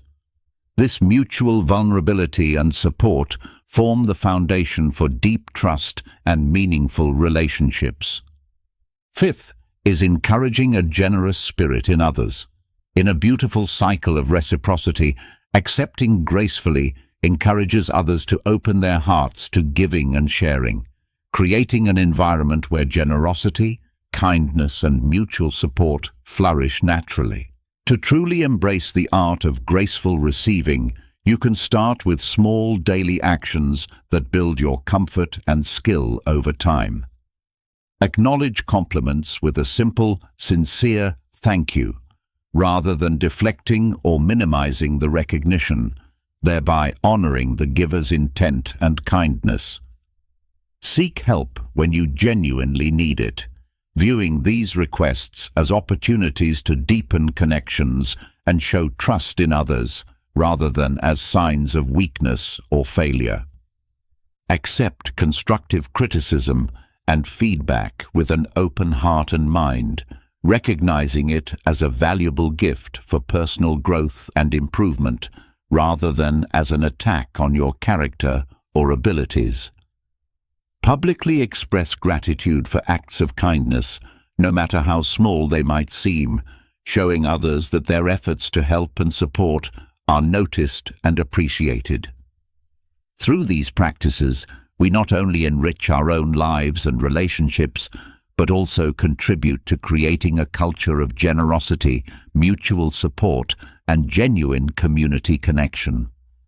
Embracing the art of receiving gracefully, therefore, represents not a sign of weakness or dependence, but rather a profound expression of strength, resilience, emotional maturity, and recognition of our shared humanity.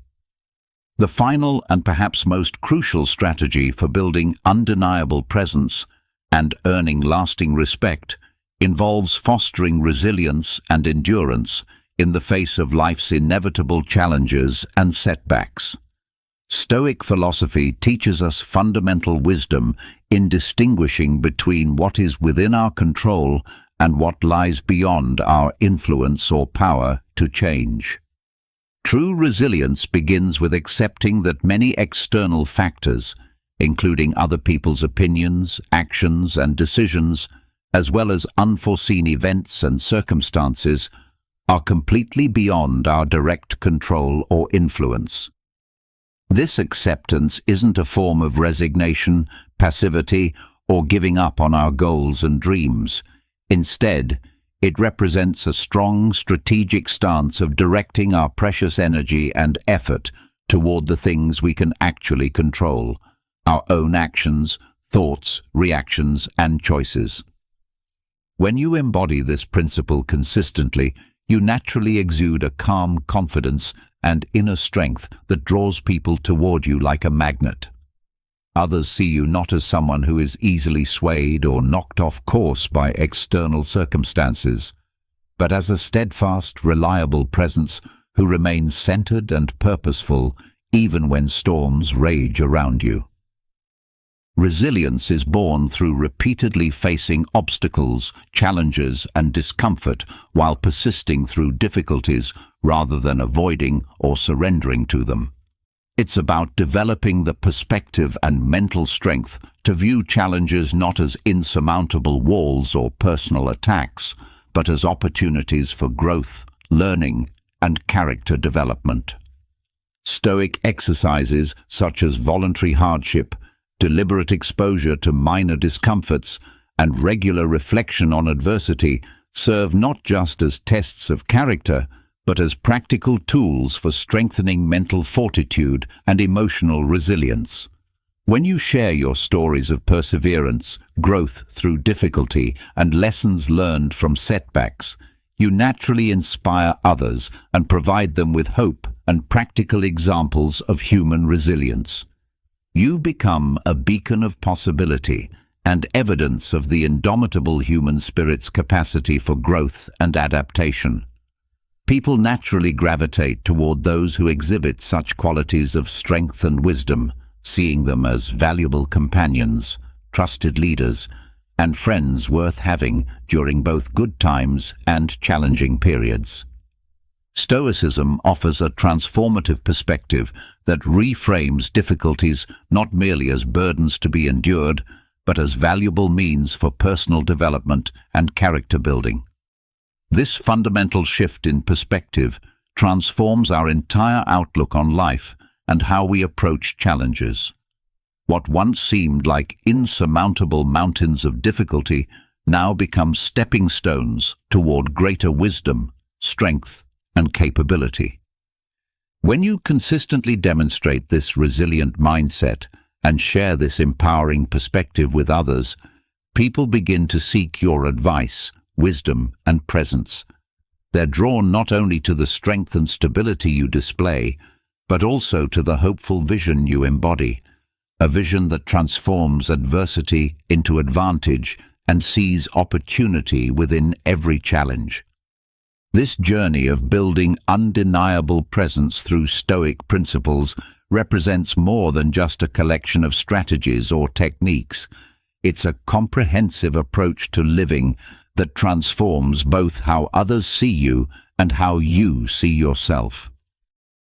The respect and appreciation you earn through these practices isn't superficial or temporary. It's based on genuine character development, authentic growth, and real value that you bring to every relationship and interaction. Remember that everyone's journey is unique, and the application of these principles will look different for each person based on their circumstances, personality, and goals. The key is consistent practice, patient persistence, and a genuine commitment to becoming the kind of person you yourself would respect and admire. As you continue on this path of growth and development, you'll discover that the external recognition and respect you receive from others, while gratifying, becomes secondary to the internal satisfaction and confidence that comes from living according to your highest values and principles. This internal transformation creates a positive cycle where increased self-respect leads to greater presence and influence, which in turn reinforces your sense of worth and capability. The ultimate goal isn't to manipulate others into appreciating you or to seek validation for its own sake. Instead, it's to become someone genuinely worthy of respect and appreciation. Someone who contributes positively to the world, treats others with dignity and kindness, and embodies the timeless virtues that make human relationships meaningful and society better for everyone.